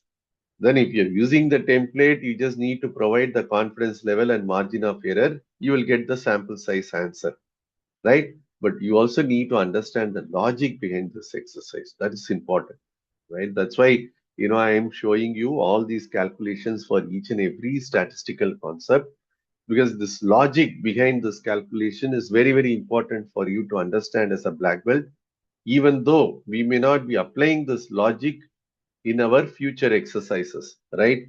So, be it, when you take this assessment or be it when you work on a project exercise, you can always use the template, but you need to be aware of, how these values are arrived, right? So that's important. That's why, try to understand the calculation logic. Now, when nothing is known about the historical performance, when they say that's a new process, and when we are going to inspect a sample unit, what is the probability that the sample unit may be defective or non-defective? If it is a new process, when you are going to inspect the sample unit for the first time, what is the probability that the sample unit could be defective or non-defective? 50-50. 50-50%, right? So we will use the concept of probability by chance, estimating probability by chance. So as I told you, day for yesterday, right? So when we toss a coin for the first time, so the probability of getting a head is 50%, probability of getting a tail is also 50%, right? Similarly, when you're going to inspect a sample unit for the first time, the probability of that sample unit being a defective is 50%. The probability of that sample unit being non-defective is the balance 50%. So we are going to use this probability by chance logic and we will assign the historical proportion of defectives as 50%, 0.5, right? So we will apply the logic of estimating probability by chance and we are going to provide this value 0.5 for the historical proportion of defectives, right? So we will estimate the defectives proportion using the logic of estimating probability by chance, right? So when we inspect a sample unit for the first time, the probability of that sample unit being defective or non-defective will be 50%,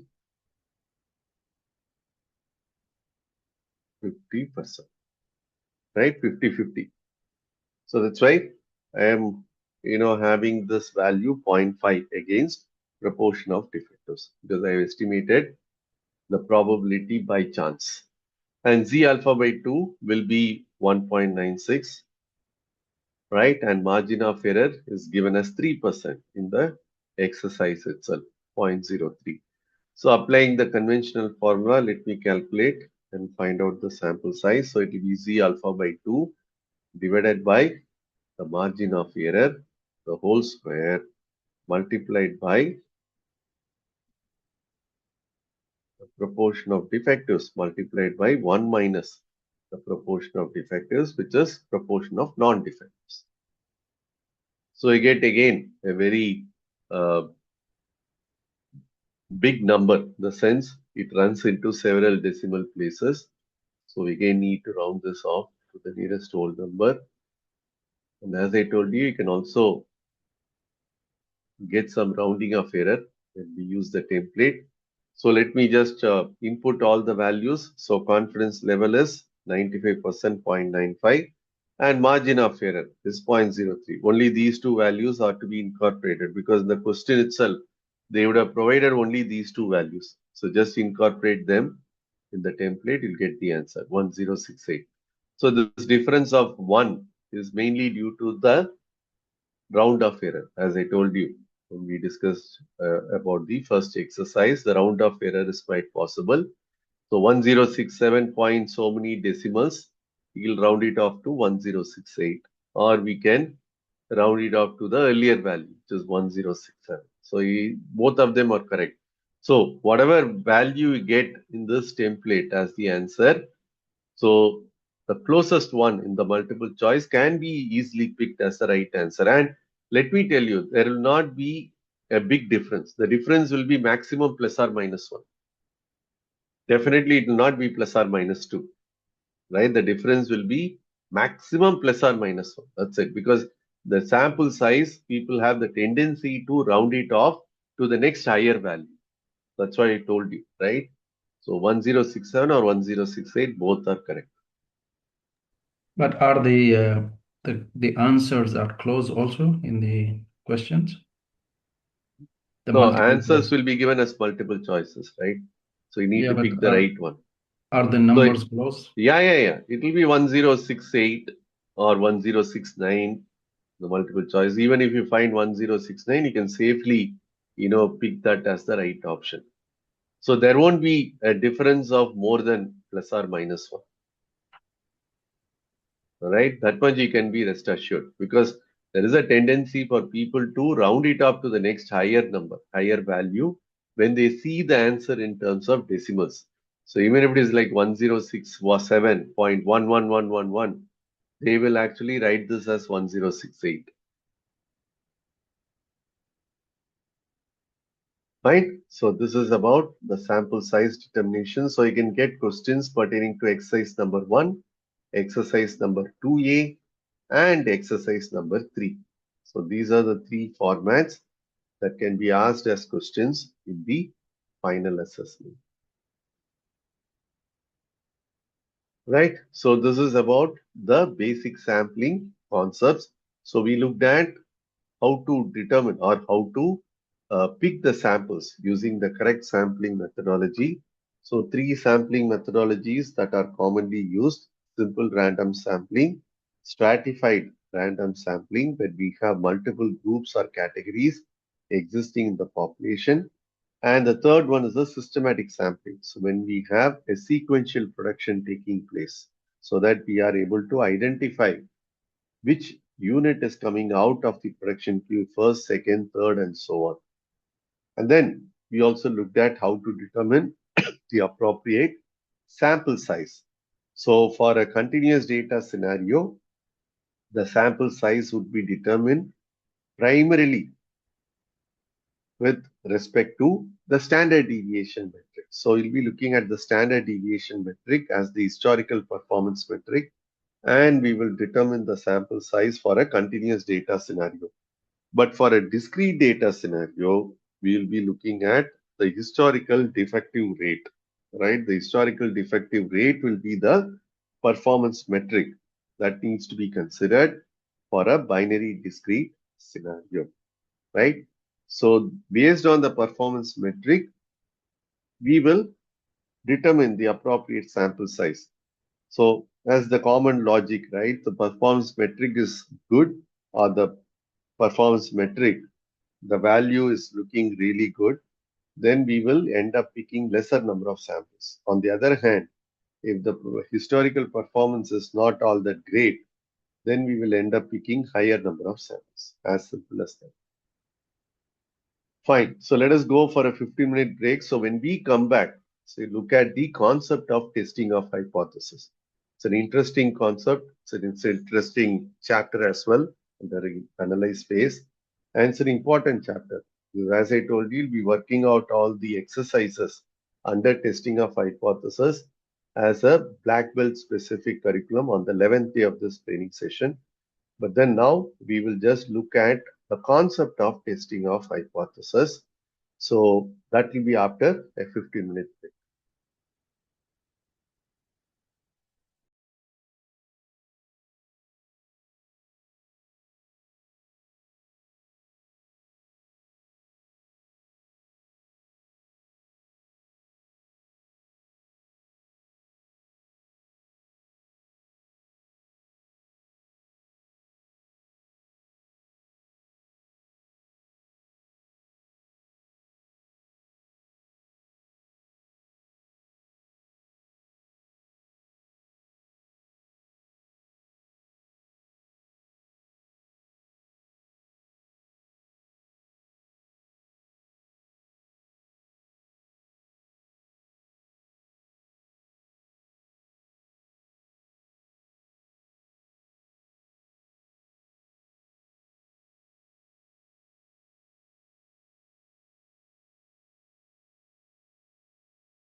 Hello, friends. I'm back. Hope you're all back as well. So let us continue with the testing of hypothesis concept. So we'll go back to the notes file. Right. So the next header is testing of hypothesis. Well, testing of hypothesis, as I told you, is a statistical exercise which we need to perform only if we have the sample data alone for the analysis and we are required to make an inference about the population characteristic. But then if you have the entire population data with you, then there is no need for you to perform testing of hypothesis. Because what is hypothesis? Hypothesis means making an assumption. So what is the assumption you will make here? You'll be making an assumption about the population characteristic. And then you will try to validate with the help of the sample data as to whether your assumption is correct or not, whether your assumption about the population metric is correct or not. But then if you have the entire population data with you, then there is no need for you to make any assumption about the population metric or population characteristic. Then straight away go ahead and calculate, what is the population metric, right? So hypothesis testing, first and foremost, we need to understand is to be performed only when we have the sample data for our analysis and we are required to make an inference about a population characteristic. So what is that assumption we are going to make about the population characteristic? So we are going to come up with a couple of hypothesis statements here. So the one is called the null hypothesis, which is represented by or denoted by H naught. And the other one is called as alternate hypothesis, which is denoted by HA. In some of the books, you will find H1 as the notation for alternate hypothesis. Whether it is HA or H1, both convey that it is alternate hypothesis. So for standardization purpose, we will stick on to HA as alternate hypothesis in our discussions. So what is this null hypothesis? So null hypothesis, the characteristic is it will always take the status quo or equal to position. So whatever is happening on the ground, whatever is happening right in front of you will be framed as the null hypothesis statement, right? Say, for example, there is a student who has been consistently scoring good marks in all the examinations. So what will be the null hypothesis about the student? So if the name of the student is X, then we will say X is a bright student as null hypothesis because I am getting to see that X is actually scoring some good marks in all the examination. So I will assume that the person, that is X, is a bright student and that will be my null hypothesis. What is the alternate hypothesis? So alternate hypothesis, as it is stated here, will be a challenging statement for the null hypothesis, which needs to be proved. So something that is happening right in front of you need not be proved at all. And that is what we would call as the status quo scenario.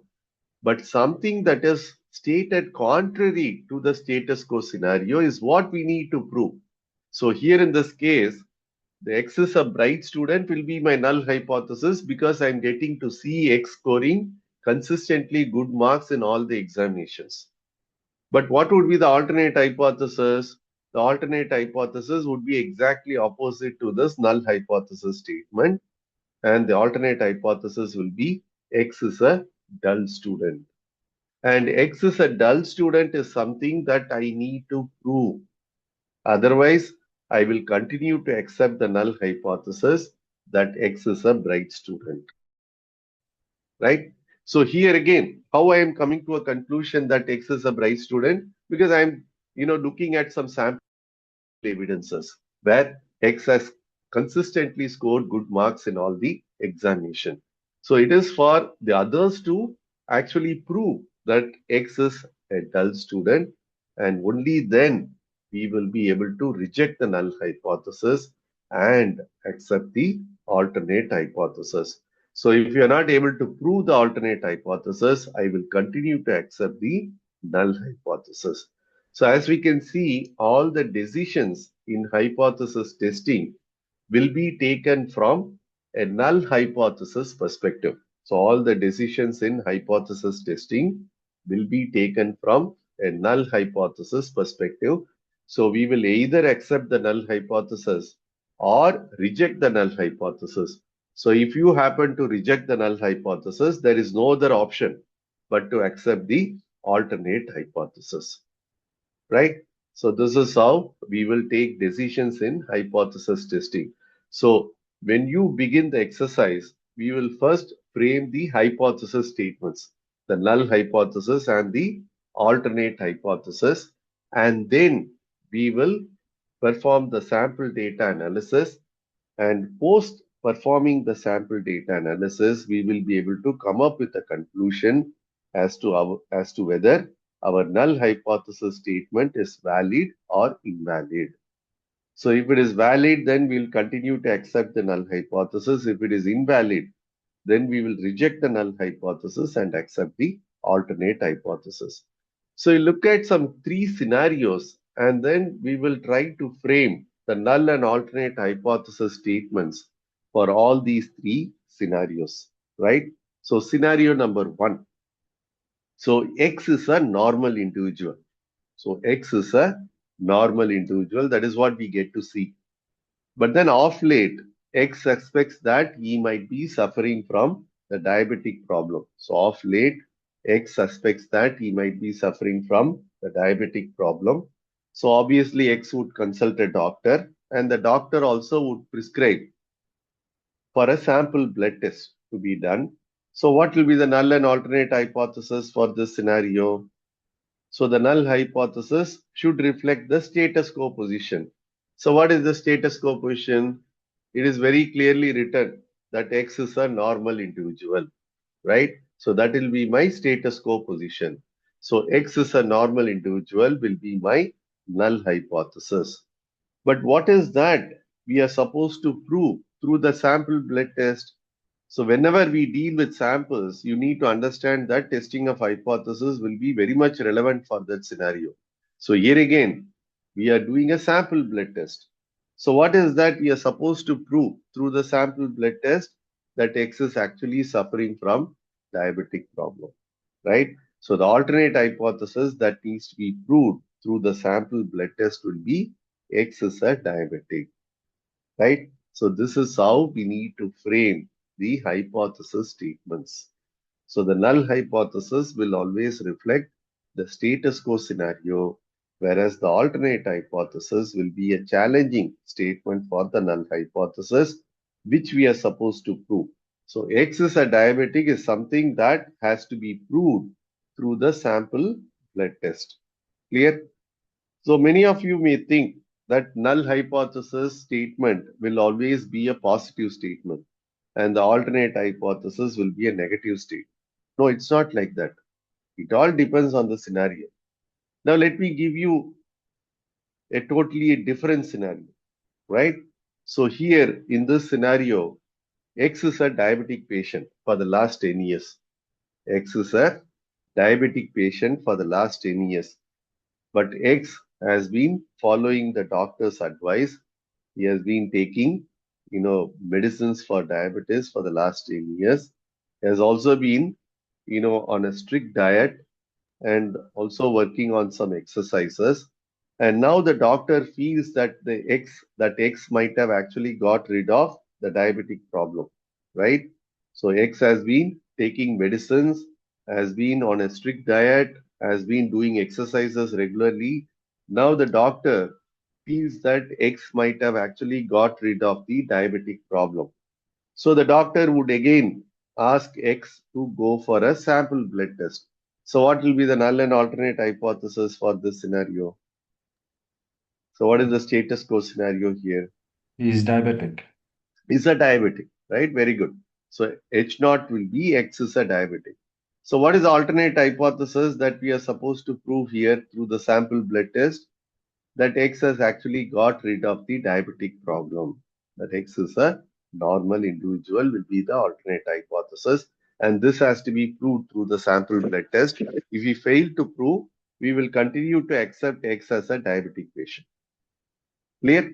So it's a complete, contrast to the scenario that I have written, right, in as scenario number one. So we can also have some negative statement appearing as null hypothesis and some positive statement appearing as alternate hypothesis. So it all depends on the scenario that we are dealing with. Fine. Now moving on to scenario number two. So this is a judicial scenario, right? So let me not show you that scenario number two because I want you to come up with the null and alternate hypothesis statements for this scenario. So this is a judicial scenario, and we all know that there is a universal judicial principle. What is that universal judicial principle? Not a single innocent should be punished, right? So all are innocent unless and until proven guilty. All are innocent unless and until proven guilty, right?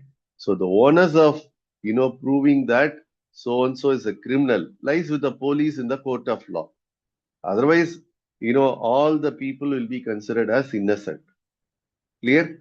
Now, scenario number two, there is a person who has been convicted with some charges and is brought to the court. Now the trial is about to begin. So what will be the null and alternate hypothesis that will be framed by the judge? That he is innocent. So what is innocent? Null hypothesis will be X is innocent, right? Because the onus of proving that X is criminal, as I told you just now, lies with the police in the court of law. So the alternate hypothesis which needs to be proved by the police in the court of law is X is criminal. Clear? So, this is based on the judicial principle that all are innocent unless and until proven guilty. So, null hypothesis in all these judicial scenarios that would be considered by the judge will be X is innocent, and the alternate hypothesis which the police needs to prove in the court of law will be X is criminal. And scenario number three, it's a process scenario, right?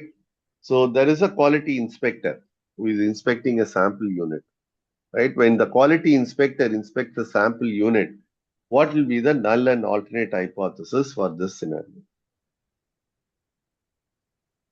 So when the quality inspector inspects a sample unit, the sample unit can either be defective or non-defective. But what is the ideal scenario? So why do we even perform the quality inspection activity? Is it to prove that the sample unit is non-defective, or is it to prove that the sample unit is defective? Defective. To prove it is defective. Prove that it is defective. Very good. So we perform the quality inspection activity to prove that the sample unit is defective. So what will be the null and alternate hypothesis for this quality inspection scenario? So the null hypothesis will be the sample unit is non-defective, because the ideal situation will be the sample units are non-defective. So the onus of proving that the sample unit is defective lies with the quality inspector. So that will be part of my alternate hypothesis. So the null hypothesis will be the sample unit is non-defective. Alternate hypothesis, which needs to be proved by the quality inspector, will be sample unit is defective, right? But then there are a couple of sampling errors, right, which can actually creep in when we perform this testing of hypothesis exercise. It's quite possible, right? So testing of hypothesis is all about picking samples in an appropriate manner and also considering the exact sample size and performing the analysis in order to come up with an inference about the population characteristic. Sometimes the samples may not be the true and fair representation of the entire population. And due to this, there could be sampling errors which might actually creep in while we perform the testing of hypothesis exercise. So a couple of sampling errors associated with the hypothesis testing exercises are alpha error or type 1 error, which is about rejecting the null hypothesis when it is true. And then we have beta error or type 2 error, which is exactly the opposite. accepting the null hypothesis when it is false, right? So rejecting the null hypothesis when it is false is a right call, but rejecting null hypothesis when it is true is an incorrect decision, and that is what we would call as the alpha error or the type 1 error. Similarly, accepting the null hypothesis when it is true is the correct decision, but accepting the null hypothesis when it is false is an incorrect decision, and that is what we would call as the beta error or the type 2 error. Now, what we are going to do, we are going to look at the implication of these two sampling errors with respect to all these three process scenarios for which we actually frame the null and alternate hypothesis statements. Right. Scenario number one, if the lab assistant who is supposed to perform the sample blood test is going to commit an alpha error, so what will happen to X? So alpha error, as I have stated, is about rejecting the null hypothesis when it is true, right? So when the lab assistant is going to commit an alpha error, what will happen to X with regard to scenario number one? So rejecting null hypothesis when it is true. X is a normal individual is a true statement, is a fact. But then the lab report is going to come out saying that X is suffering from diabetic problem. It can happen because of sampling error, right? So a normal individual will be considered as diabetic. So that is the implication of alpha error or type 1 error with regard to scenario number one. A normal individual will be considered as diabetic. So you are going to reject that X is a normal individual and you are going to accept the alternate statement which says X is a diabetic. So the blood report would have come out saying that X is a diabetic, whereas the actual factual matter is X is a normal person, right? So there can be sampling errors in that sample blood test, due to which we get a contrary blood test result, right? Can happen. But what will happen if the lab report is going to contain a beta error or a type 2 error? What will happen to X? So in case of alpha error, you can at least, go for another blood test. So that is the tendency of people, right? So when they actually get a blood test report saying that they are suffering from a certain disease, right? So the tendency of the people will be to go for another blood test just to reconfirm on this, right? So even though, the lab assistant might have committed the alpha error, it is not as if the person is going to accept this.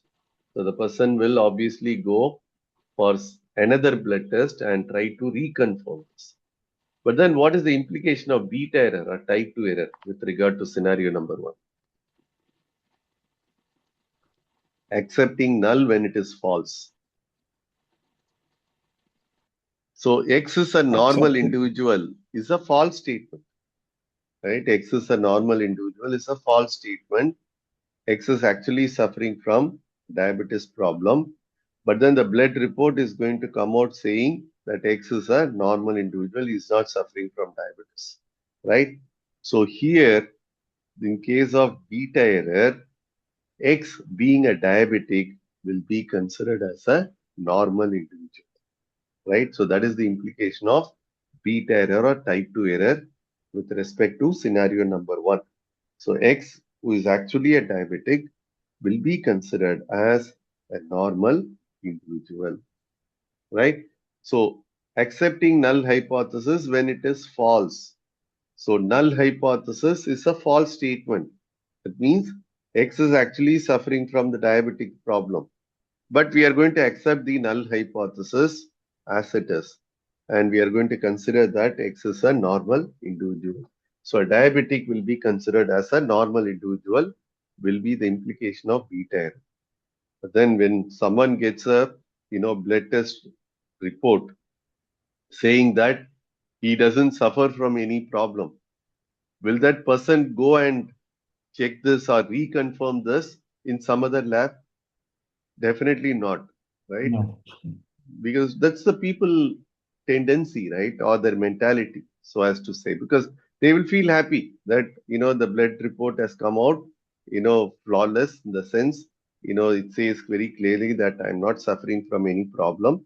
So people will not go ahead and then try to reconfirm on this particular report, right?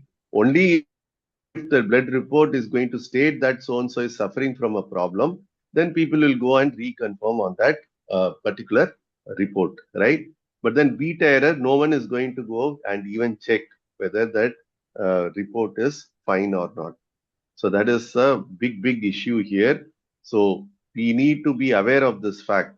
So even if people are going to get a clean chit, right, the blood report is going to say that they are not suffering from any problem.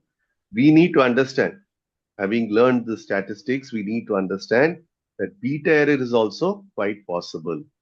So when beta error happens, then we might encounter a situation wherein the person might be suffering from a certain disease, but the blood report is going to say that he is absolutely normal. So that is the beta error or type 2 error as far as scenario number one is concerned, right?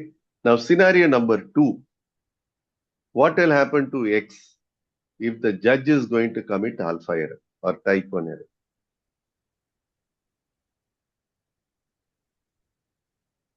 It's dangerous. Pardon? The person will be accused. Oh, Yeah, so the innocent person will be punished, right? The innocent person will be punished. And this is exactly what should not happen in a judicial scenario, correct? Not a single innocent person should be punished. So that is the judicial law. So alpha error or type 1 error is committed by the judge. It's about rejecting the null when it is true. X is innocent is a true statement, is a fact. But then, due to some circumstantial evidences, the judge is going to give a judgment saying X is a criminal. Then it will be like innocent getting punishment. So, innocent will be punished if alpha error or type 1 error is committed by the judge in a judicial scenario. So, what will be the implication of beta error or type 2 error? It's exactly the opposite. The person is actually a criminal, right? Yes, definitely done some criminal offense.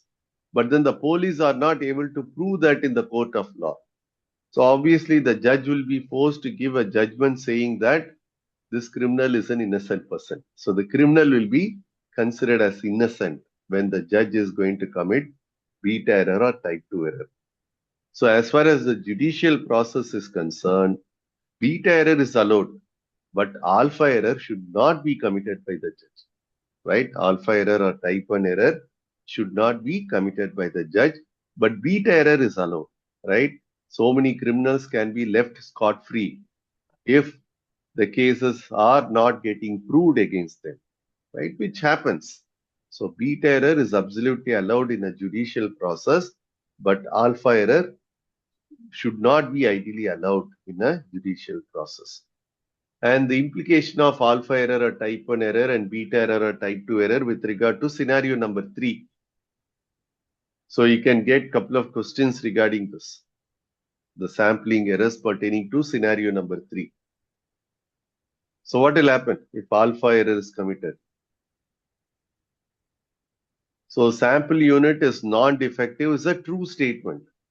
But then we are going to reject it and say that the sample unit is defective.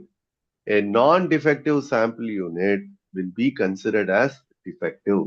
So that will be the implication of alpha error or type 1 error with regard to scenario number 3. But then if beta error or type 2 error is committed, what will happen? Exactly the opposite. Accepting the null hypothesis when it is false. The sample unit is non-defective is a false statement. The sample unit is actually defective. But then a defective sample unit will be considered as non-defective, will be the implication of beta error or type 2 error. And this is what will happen most of these inspection scenarios, right? So it could be a defective unit, but then the quality inspector will not be inspecting that particular sample unit in an appropriate way and will say that this sample unit is actually non-defective. right? And it will boost the accuracy percentage value as well. So that will be a beta error or type 2 error, accepting the null hypothesis when it is false. Sample unit is non-defective is a false statement. The sample unit is actually defective, but then the defective sample unit will be considered as non-defective beta error or type 2 error is committed, right? So you can get questions pertaining to the sampling errors with respect to scenario number 3. So I've also given the implication of alpha error and beta error for all the 3 scenarios here.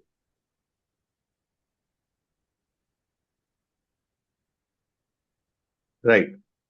So if you look at this from a manufacturing scenario, the alpha error is referred as producer risk and the beta error is referred as consumer risk.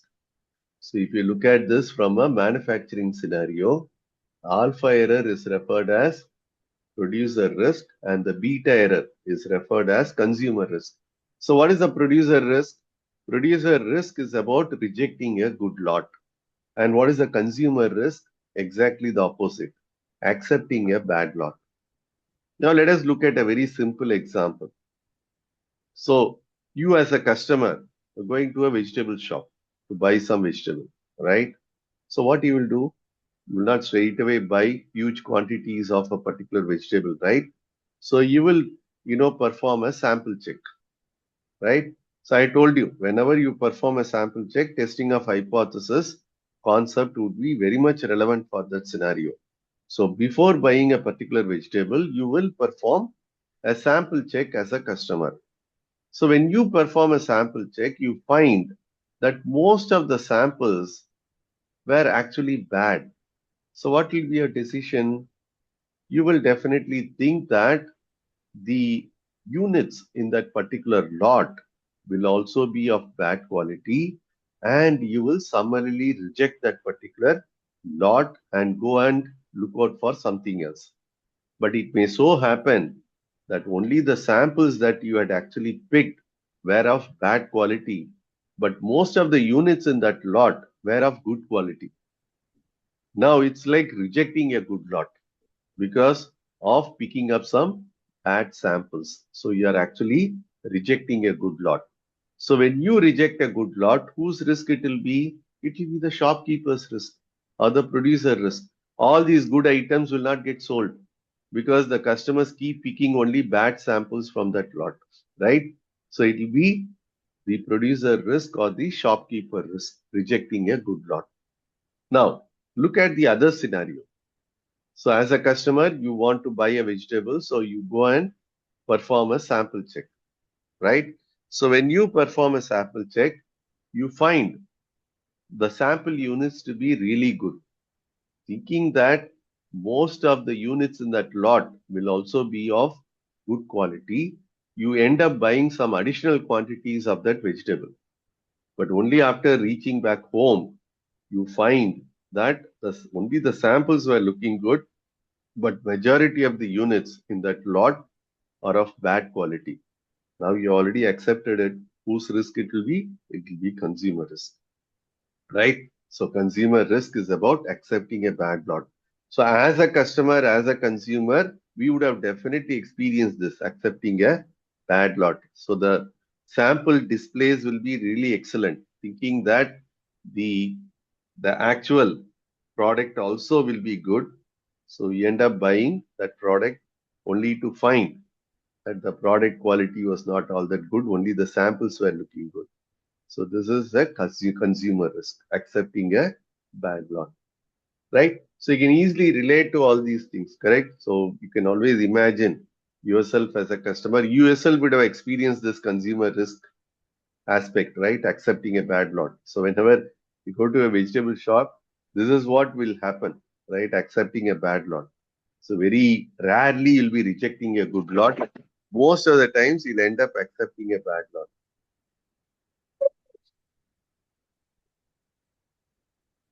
Right. So I told you that we will discuss about the confidence level and the margin of error when we look at the concept of testing of hypothesis. Now is the time for us to understand what exactly is confidence level and what is confidence interval, which is also called as margin of error. So these two terminologies we got introduced when we actually uh, solved the exercises for determining the appropriate sample size. So we considered both confidence level as well as margin of error apart from the historical performance metric when we worked on the sample size determination exercises. But what exactly is this confidence level? So let us try to understand. So when we deal with sample data and make an inference about the entire population, can we be 100% confident about the population result? Definitely not. So when can you be 100% confident about the population result? Only when we are inspecting each and every unit in the population. So only when we are measuring each and every unit in the population, we can be 100% confident about the population result. But when we are dealing with the sample data and making an inference about the entire population, we cannot be 100% confident about the population result. We can either be 90% confident or 95% confident or 99% confident about the population result. But then, if you say that you are 90% confident or your confidence level is 90%, what it would actually indicate? So, if you're going to say that the confidence level is 90%, what this would actually indicate? So when 90% is the confidence level, it says that we are 90% confident that the null hypothesis statement, which would reflect the status quo scenario, is valid. So 90% I'll be confident that the null hypothesis statement is valid. The assumption that I make about the existing scenario of a particular situation is absolutely valid. But then 10% chances are there that the null hypothesis statement could be invalid and we might accept the alternate hypothesis, right? So at 90% confidence level, 90% will be confident that the null hypothesis statement is valid, but 10% chances are there that the null hypothesis statement could be invalid and we might end up accepting the alternate hypothesis. Suppose I say the confidence level is 95%.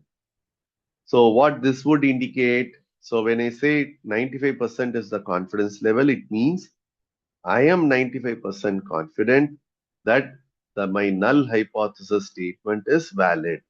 But 5% chances are there that the null hypothesis statement could be invalid and we might end up accepting the alternate hypothesis. We'll also look at a scenario. It's very simple example to make you understand this concept.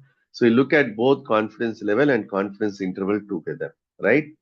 And the third one, the confidence level is 99%. What does this mean? So it means that we are 99% confident that the null hypothesis statement is valid and 1% chance is there that the null hypothesis statement may not be valid and we might actually end up accepting the alternate hypothesis. But then in a testing of hypothesis exercise, if nothing specific is mentioned about the confidence level, we need to assume the default confidence level to be 95%, right?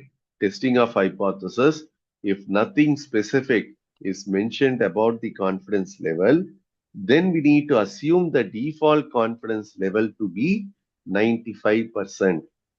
But then if they had specifically mentioned that the confidence level to be considered is 90% or 99%, then we need to go accordingly.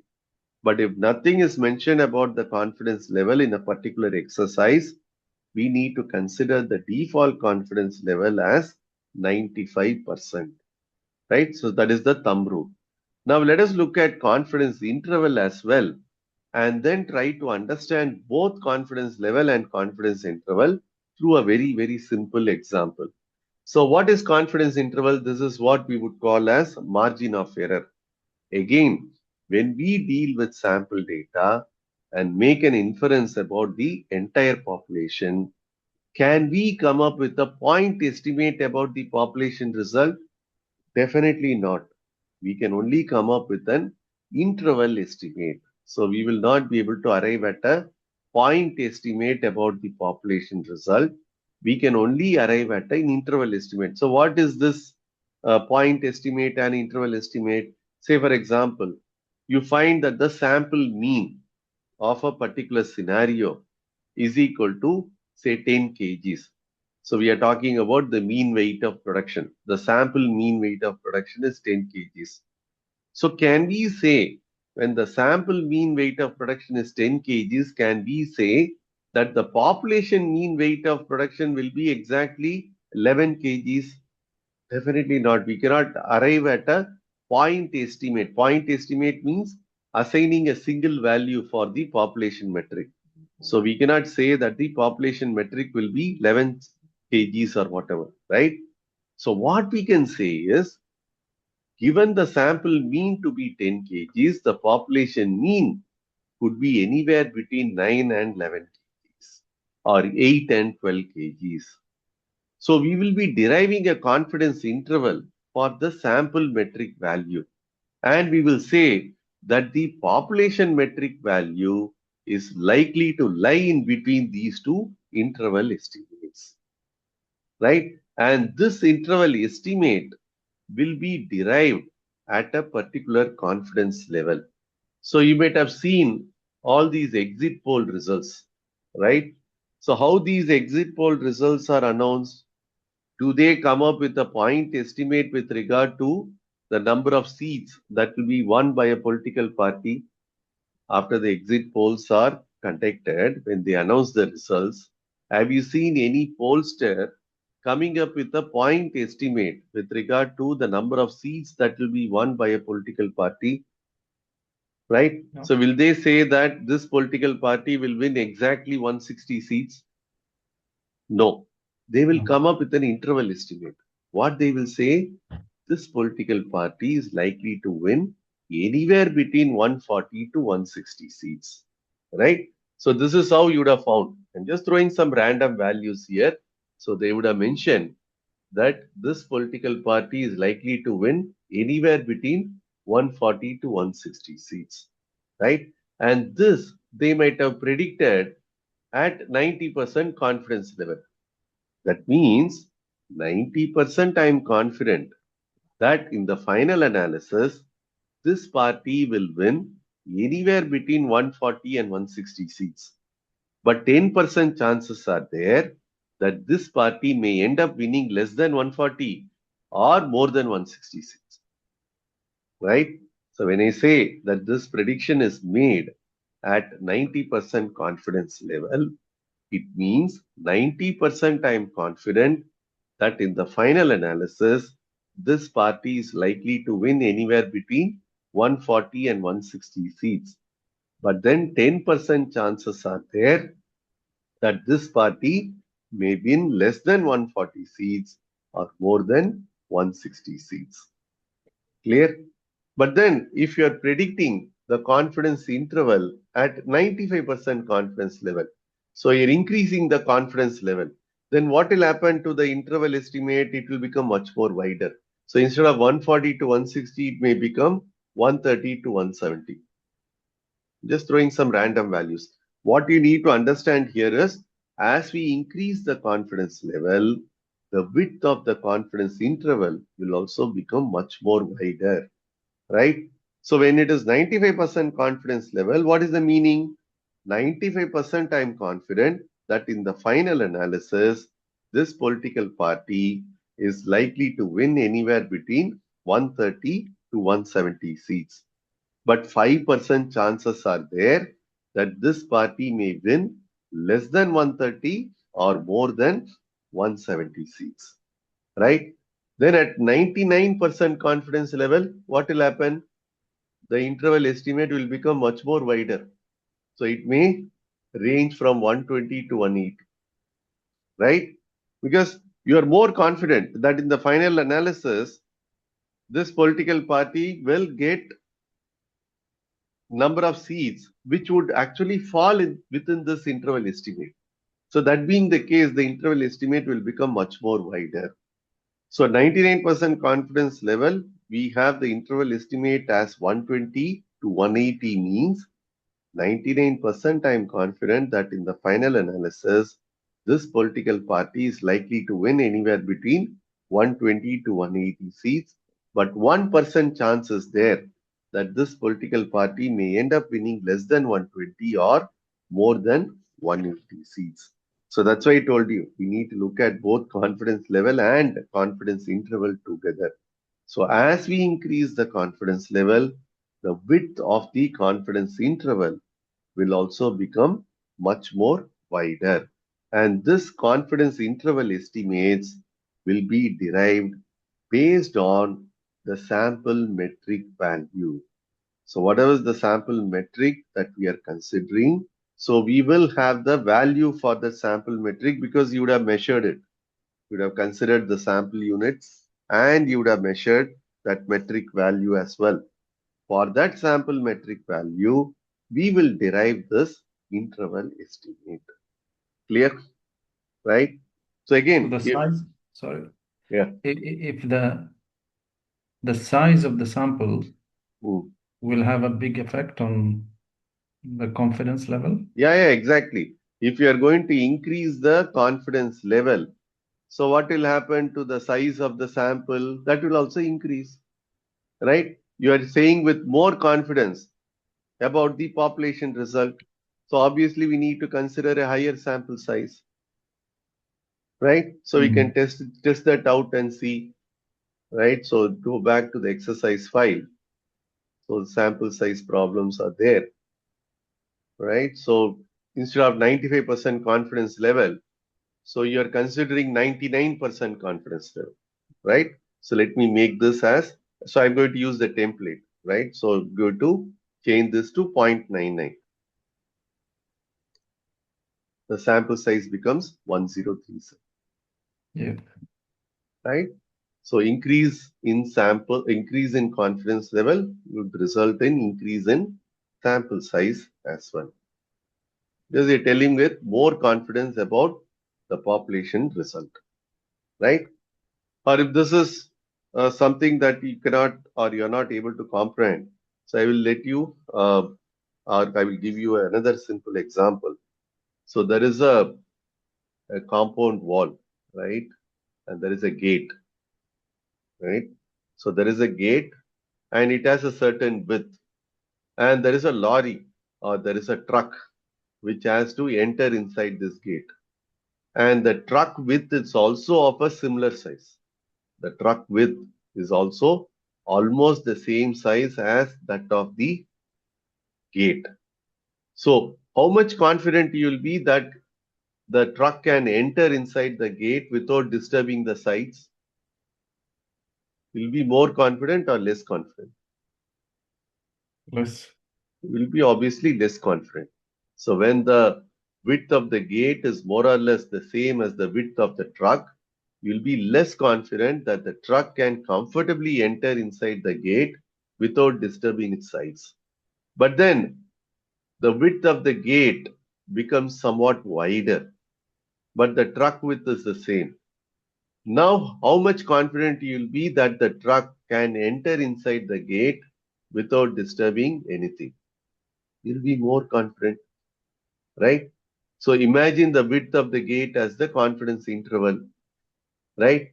So when you have lesser confidence, so the confidence interval also will be narrow. But when we have more confidence, the confidence interval will become much more wider. Then only you can get more confidence, right? So this is the logic that is applied here. So when the confidence level is low or less, so we will have a narrower width for the interval estimates. But as we increase the confidence levels, the width of the confidence interval will become much more wider. So this is the logic, right? So this is a relationship between the confidence level and the confidence interval, right? So next time when you actually happen to witness the exit poll results, you can probably recollect these pointers that we discussed today. So they wouldn't have actually, specified about the confidence level.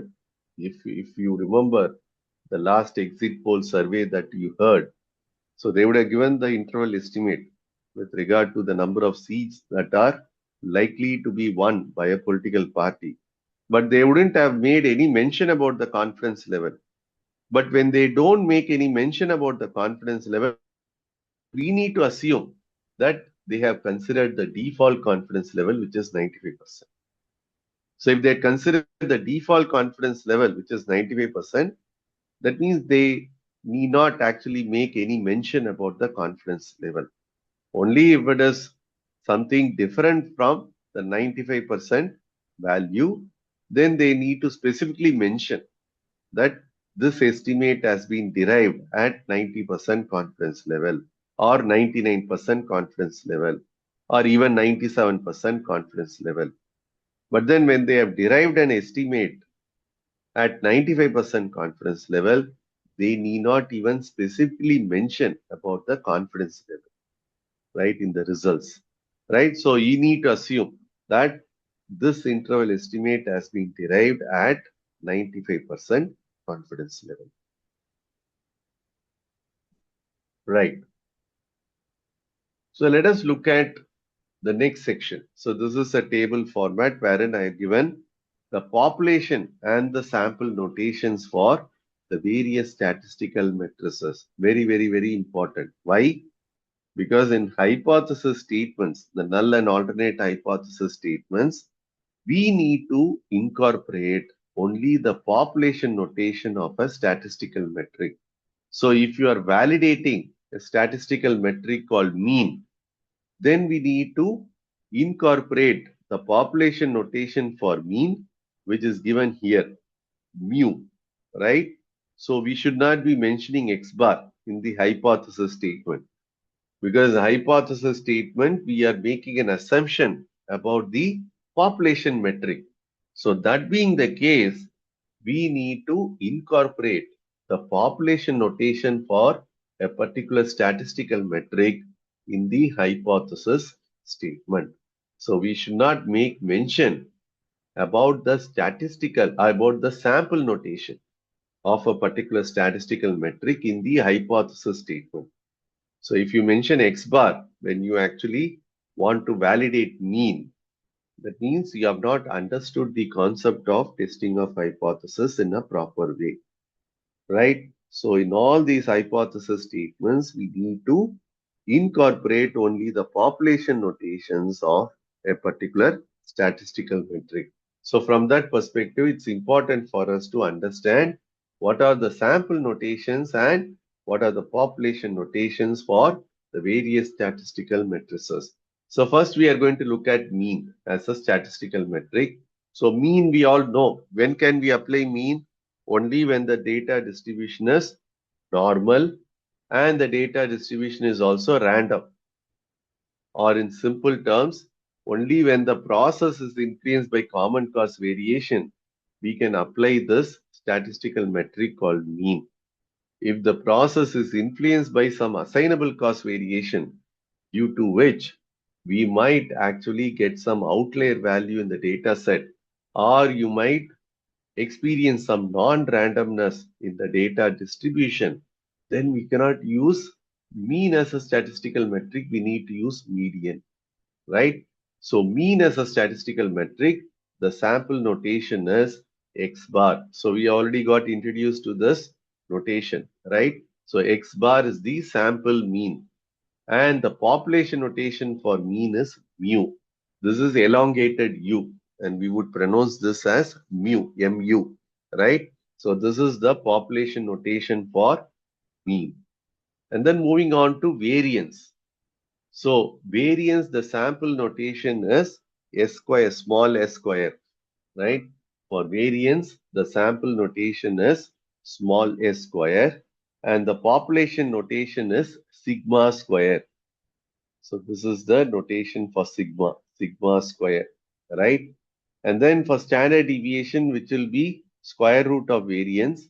So the sample standard deviation will be denoted by small s.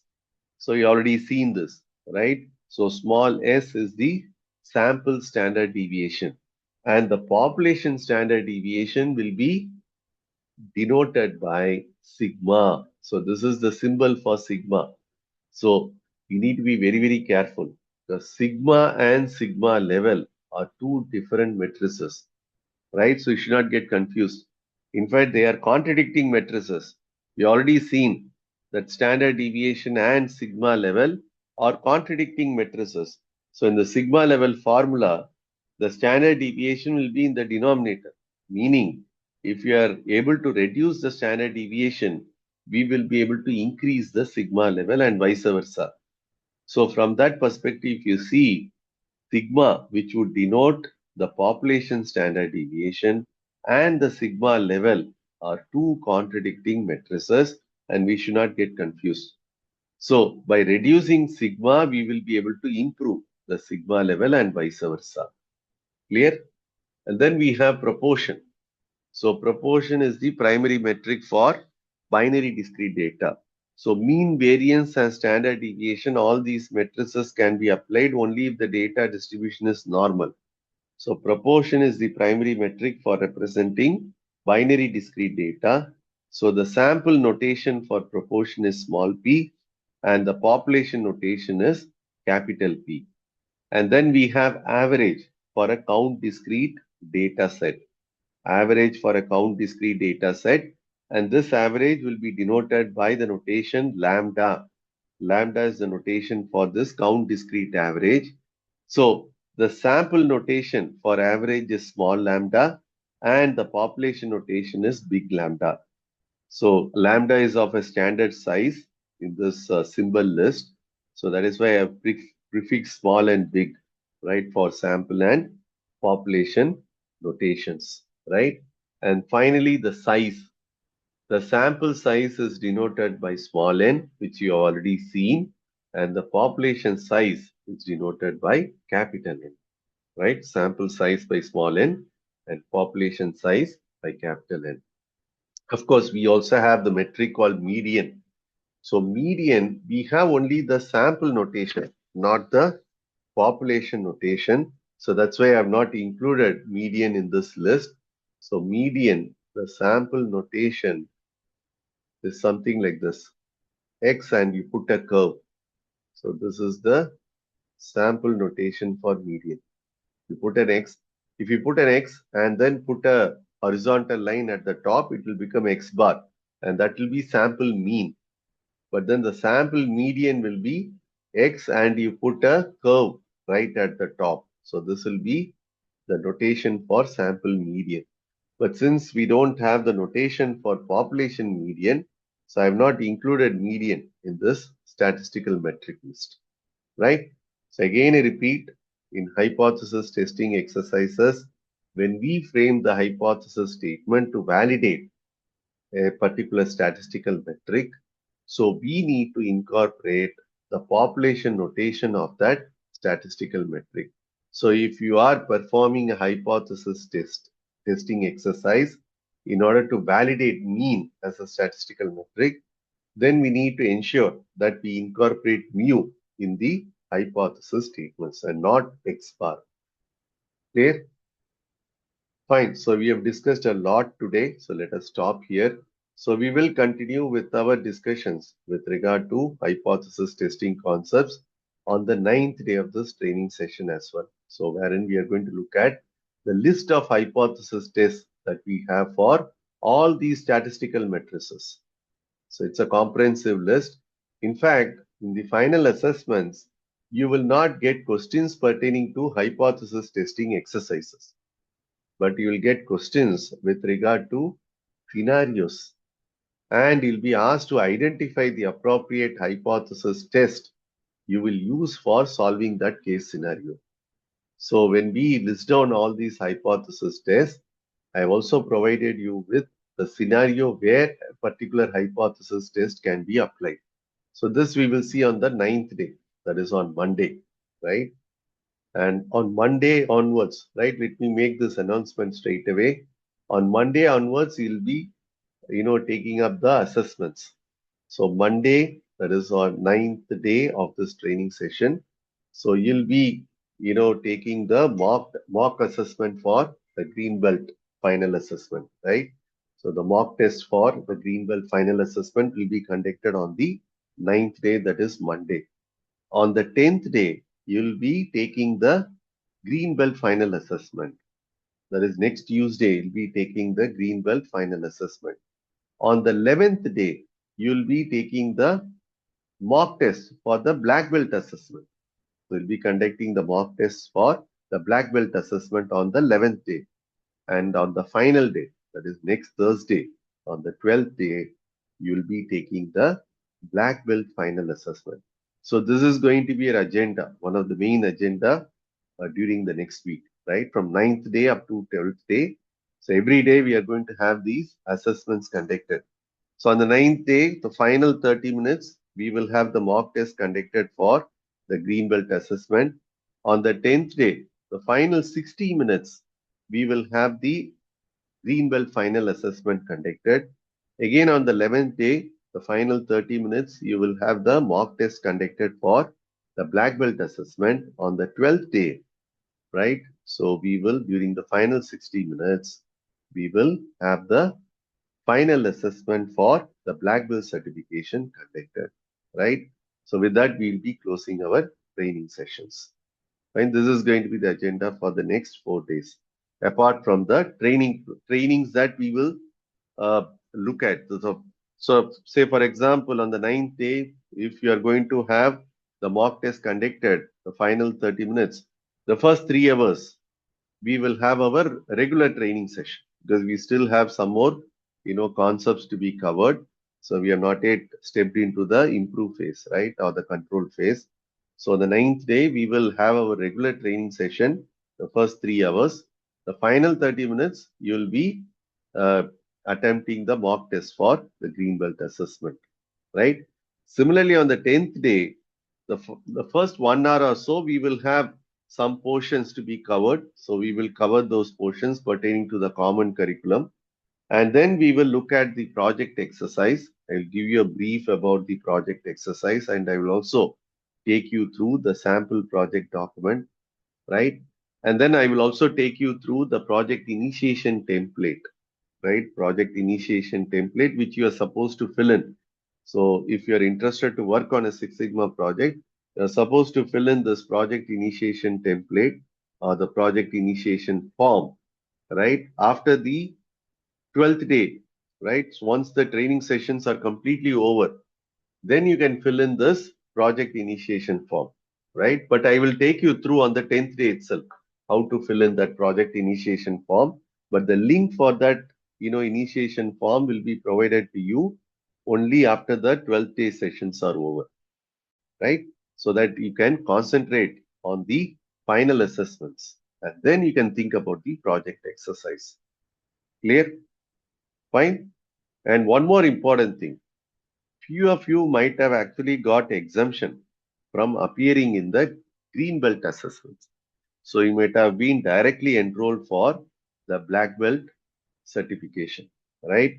So those participants will not be able to attempt the green belt mock test or the green belt final assessment.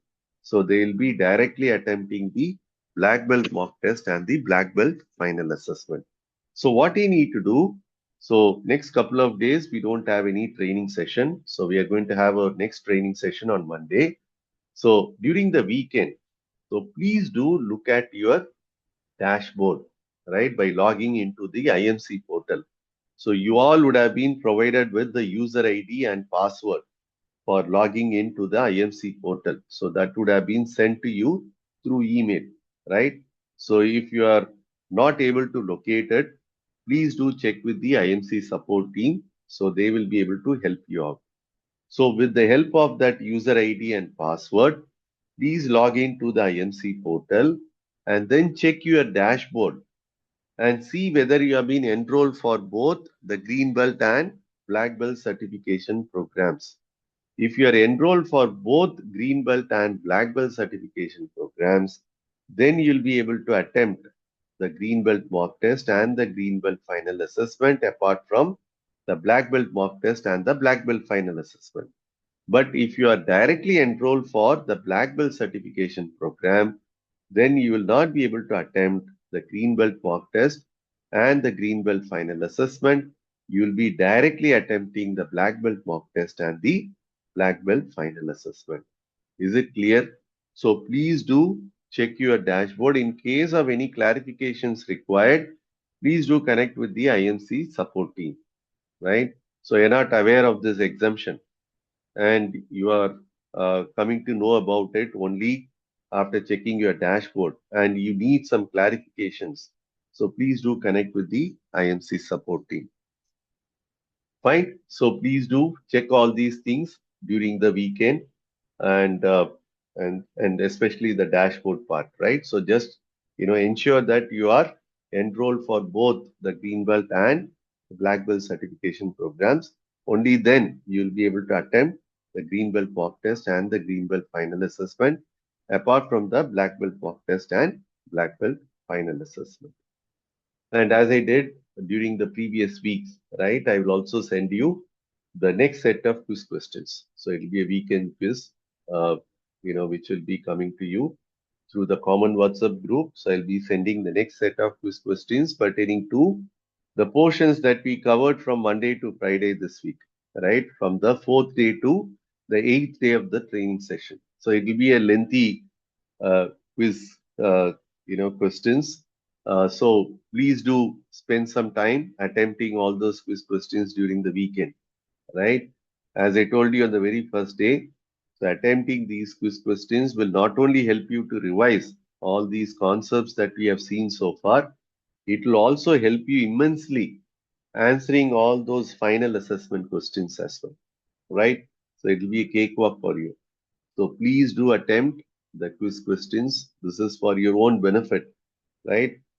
So as I told you, you're not going to be penalized for not attempting the quiz questions. So this is just for your own benefit. So weekend quiz number 2 will be sent to you. And the correct answers for these quiz questions, as I did last week, it will be shared with you all through the common WhatsApp group on Monday morning. So you have Saturday and Sunday to attempt all these quiz questions. Fine. Any question? Any doubt with regard to whatever I briefed just now? So everything clear regarding the assessments? Sir, I have one doubt, no? Yeah. I want to know the procedure for the mock test and the final test, no? What is the procedure you have to do it? Which one? What is that? What the procedure, sir? Procedure Procedure for for the mock test and the final assessment, no? to access. To access, yes. Yeah. That I will send the procedure on Monday. Okay. So we need to go through the dashboard. So I will send the procedure on Monday. So I will send the procedure through the common WhatsApp group. You can get to know before you take the mock test. But then before that, as I told you, please check your dashboard, right? Whether you have been enrolled for both green belt and black belt certification programs. So the procedure to access the mock test links for both the green belt and black belt, and also the final assessment links for both green belt and black belt will be sent to you before the commencement of the mock test. So you don't have to worry. So I will ensure that you are, uh, kind of oriented on the procedure to access the mock test links and the final assessments. Sure, sir. Any other question? Sir, I have a question on confidence level and the error rate. Yeah. We were talking about three confidence level, that is 90, Yeah. 95 and Yeah. 99%, right? Mm. So does this 90, 95 and 99% always align with its the error rate align with that 5%, 1% and 10% only, or can we Yeah. play around? Yeah, it will align with that. Error rate will align with that balance 5%, 1%, and 10%. So that means when there is 95% confidence level, we cannot Mm. use 10% error rate for the calculation. No. The Yes. 95% confidence level means 5% will be the error rate. And this will be the alpha error because 95% is what? 95% is all about accepting the null, correct? So 95% you are confident that the null hypothesis statement is valid. That means you'll be accepting the null. So 5% chances are there that we'll be rejecting the null and accepting the alternate. Rejecting null hypothesis will be your alpha error, right? So 5% will be the alpha error if the confidence level is 95%. Thank you. Right? So let us quickly look at the concepts that we covered today. So we started with the analyze phase. So first we looked at the brainstorming for the probable causes. So it's a team exercise, and I also briefed you about the guidelines that we are supposed to follow while conducting the brainstorming session. And then the identified causes and root causes will be categorized in a pictorial format called cause and effect diagram. So this cause and effect diagram is also known as Ishikawa diagram, named after its inventor, and is also called as a fishbone diagram because of the fishbone-like structure which we will use for categorizing all the identified causes. And then it is also called a 6M diagram because the category header names will be starting with letter M. So it will be called a 6M diagram, and we will have 6 category headers under which all these causes will be grouped into. But then it will also be called as 5M plus 1E diagram. And the various category headers that we have, or the generic category headers that we have, are man, mission, method, material, measurement, and mother nature. So mother nature are nothing but the environmental causes. So that's why, some people will write that as environment. Then it will become 5M plus 1E, right? As I told you, there is no hard and fast rule to have these category header names under which the causes are grouped into. So we can have our own category header names as well, right? But generally it is believed that if you identify any cause, it would actually fit into one of these category headers. And then the most important thing, we need to perform 5 by analysis or root cause analysis in order to identify the root cause for a given high level cause. And we looked at this particular aspect quite extensively because there could be multiple opportunities that can emerge as a root cause for a particular high level cause or a business problem. So which one is the exact root cause or the relevant root cause is something we would be able to understand only when we perform this 5 by analysis with the concerned team or with the concerned individual who has actually contributed to the business problem. And then we looked at how to prioritize the vital few causes because not all the causes that we might have identified may have the same amount of impact on the business problem. So there could be few causes which might have a higher impact on the business problem. So we'll be using prioritization tools like Pareto analysis, which is based on the Pareto principle or the 80-20 principle, and then the control impact matrix and subjective multi-voting. So the main drawback with Pareto principle or the Pareto analysis is that we need to ensure that all the causes identified have the same unit of measure. So if the causes have different units of measure, then we cannot perform Pareto analysis. But then we can perform control impact matrix or subjective multi-voting. So both control impact matrix and subjective multi-voting are subjective tools. That means we don't rely upon any data to identify the vital few causes, right? In control impact matrix, we will place the causes in appropriate quadrants, right? And then we will prioritize in control and high impactful causes first, and then in control and low impactful causes second, and out of control and high impactful causes third, and then out of control and low impactful causes will not be considered at all. And then the subjective multi-voting, so we will invite the process team to rate each and every cause identified in the scale of 1 to 5, 1 being the cause is least favorable to the business problem, and 5 being the cause is most favorable to the business problem. So based on the rating scores given by the team members, the project lead would collate the information and come up with the cumulative rating score for the entire list of causes. And then he will stack rank the list of causes based on the cumulative rating score, wherein the cause with the highest cumulative rating score will be positioned at the top and the cause with the least cumulative rating score will be at the bottom of the list. And then the team or the project lead can then decide that the top 5 or 6 ranked causes can be considered as vital few causes. And once the vital few causes are identified, we need to validate the significance of these vital few causes with respect to the business problem by performing a data analysis, and we are going to use a statistical tool called testing of hypothesis to perform this data analysis. So since testing of hypothesis as a tool would actually deal with the sample data in order to make an inference about the entire population, we also learned about the basic sampling concepts. So we understood that samples are part or subset of the entire population, and samples are supposed to be true and fair representation of the entire population. For the samples to be true and fair representation of the entire population, we need to pick the samples using the correct methodology, and we also need to determine the appropriate sample size. So the three commonly used sampling methodologies are simple random sampling, which can be used if the population is homogeneous. That means all the elements in the population have similar characteristics. Or we have stratified random sampling, which can be adopted if the population is heterogeneous.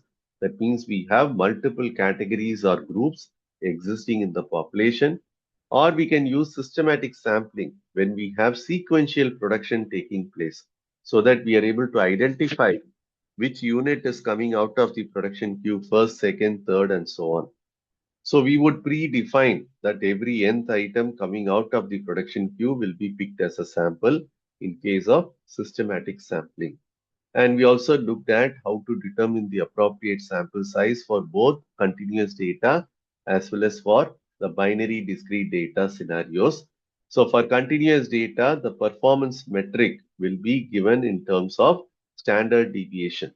So the sample size would be determined based on the historical performance of the process. So for continuous data, the performance metric will be standard deviation. And for binary discrete data, the performance metric will be defective rate, right? We can also have a scenario wherein the historical performance may not be known because it is a new process and will be provided only with the confidence level and the margin of error. So this being the case, when we actually calculate using the manual formula, we need to apply the logic of estimating probability by chance. And since it is a new process, when you inspect the sample unit for the first time, the sample unit can either be a defective or a non-defective. The sample unit being defective will be 50%. So that logic will be applied to calculate the sample size. But then, as I told you, if you're using my template, you just need to provide the confidence level and the margin of error in terms of decimal values. And then we looked at the concept of testing of hypothesis. Couple of hypothesis statements, null hypothesis, which will always consider the status quo or equal to position, and the alternate hypothesis, which will be a challenging statement for the null that is supposed to be proved. And all the decisions in hypothesis testing will be taken from the null hypothesis perspective. We will either accept or reject the null hypothesis. If you happen to reject the null hypothesis, there is no other option but to accept the alternate hypothesis. And we also looked at some three scenarios and learned how to frame the hypothesis statements. But then a couple of sampling errors associated with the hypothesis testing exercise. One is the alpha error or type 1 error, which is about rejecting null when it is true. The other one is beta error or type 2 error, which is accepting null when it is false. And we also looked at the implication of these sampling errors with respect to all the three scenarios for which we frame the hypothesis statements. And then we also looked at the equivalent risk associated with the manufacturing process, right? Alpha error will be called as producer risk, which is rejecting a good lot. Beta error is called as consumer risk, which is accepting a bad lot. And towards the end, we also looked at what is confidence level and confidence interval, is also called as margin of error. And we also looked at the sample and population notations for the various statistical matrices. So let us stop here. So we'll continue with our discussions on Monday as well. So tomorrow and day after, we are not going to have the session. So the next session, the 9th day session, will be on Monday. So as I told you, I'll be sending the next set of quiz questions immediately after the closure of today's session.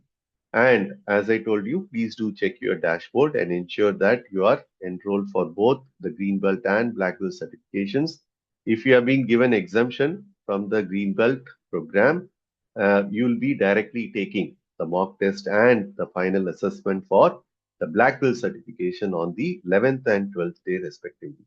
But those who are enrolled for both Green Belt and Black Belt will be able to take the Green Belt mock test and the Green Belt final assessment on the 9th and 10th day, as well as the Black Belt mock test and the Black Belt final assessment on the 11th and 12th day.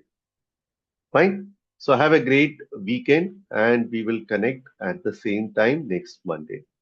Right? So thanks for your time today. Have a good night. Good night. Good night. Thank you.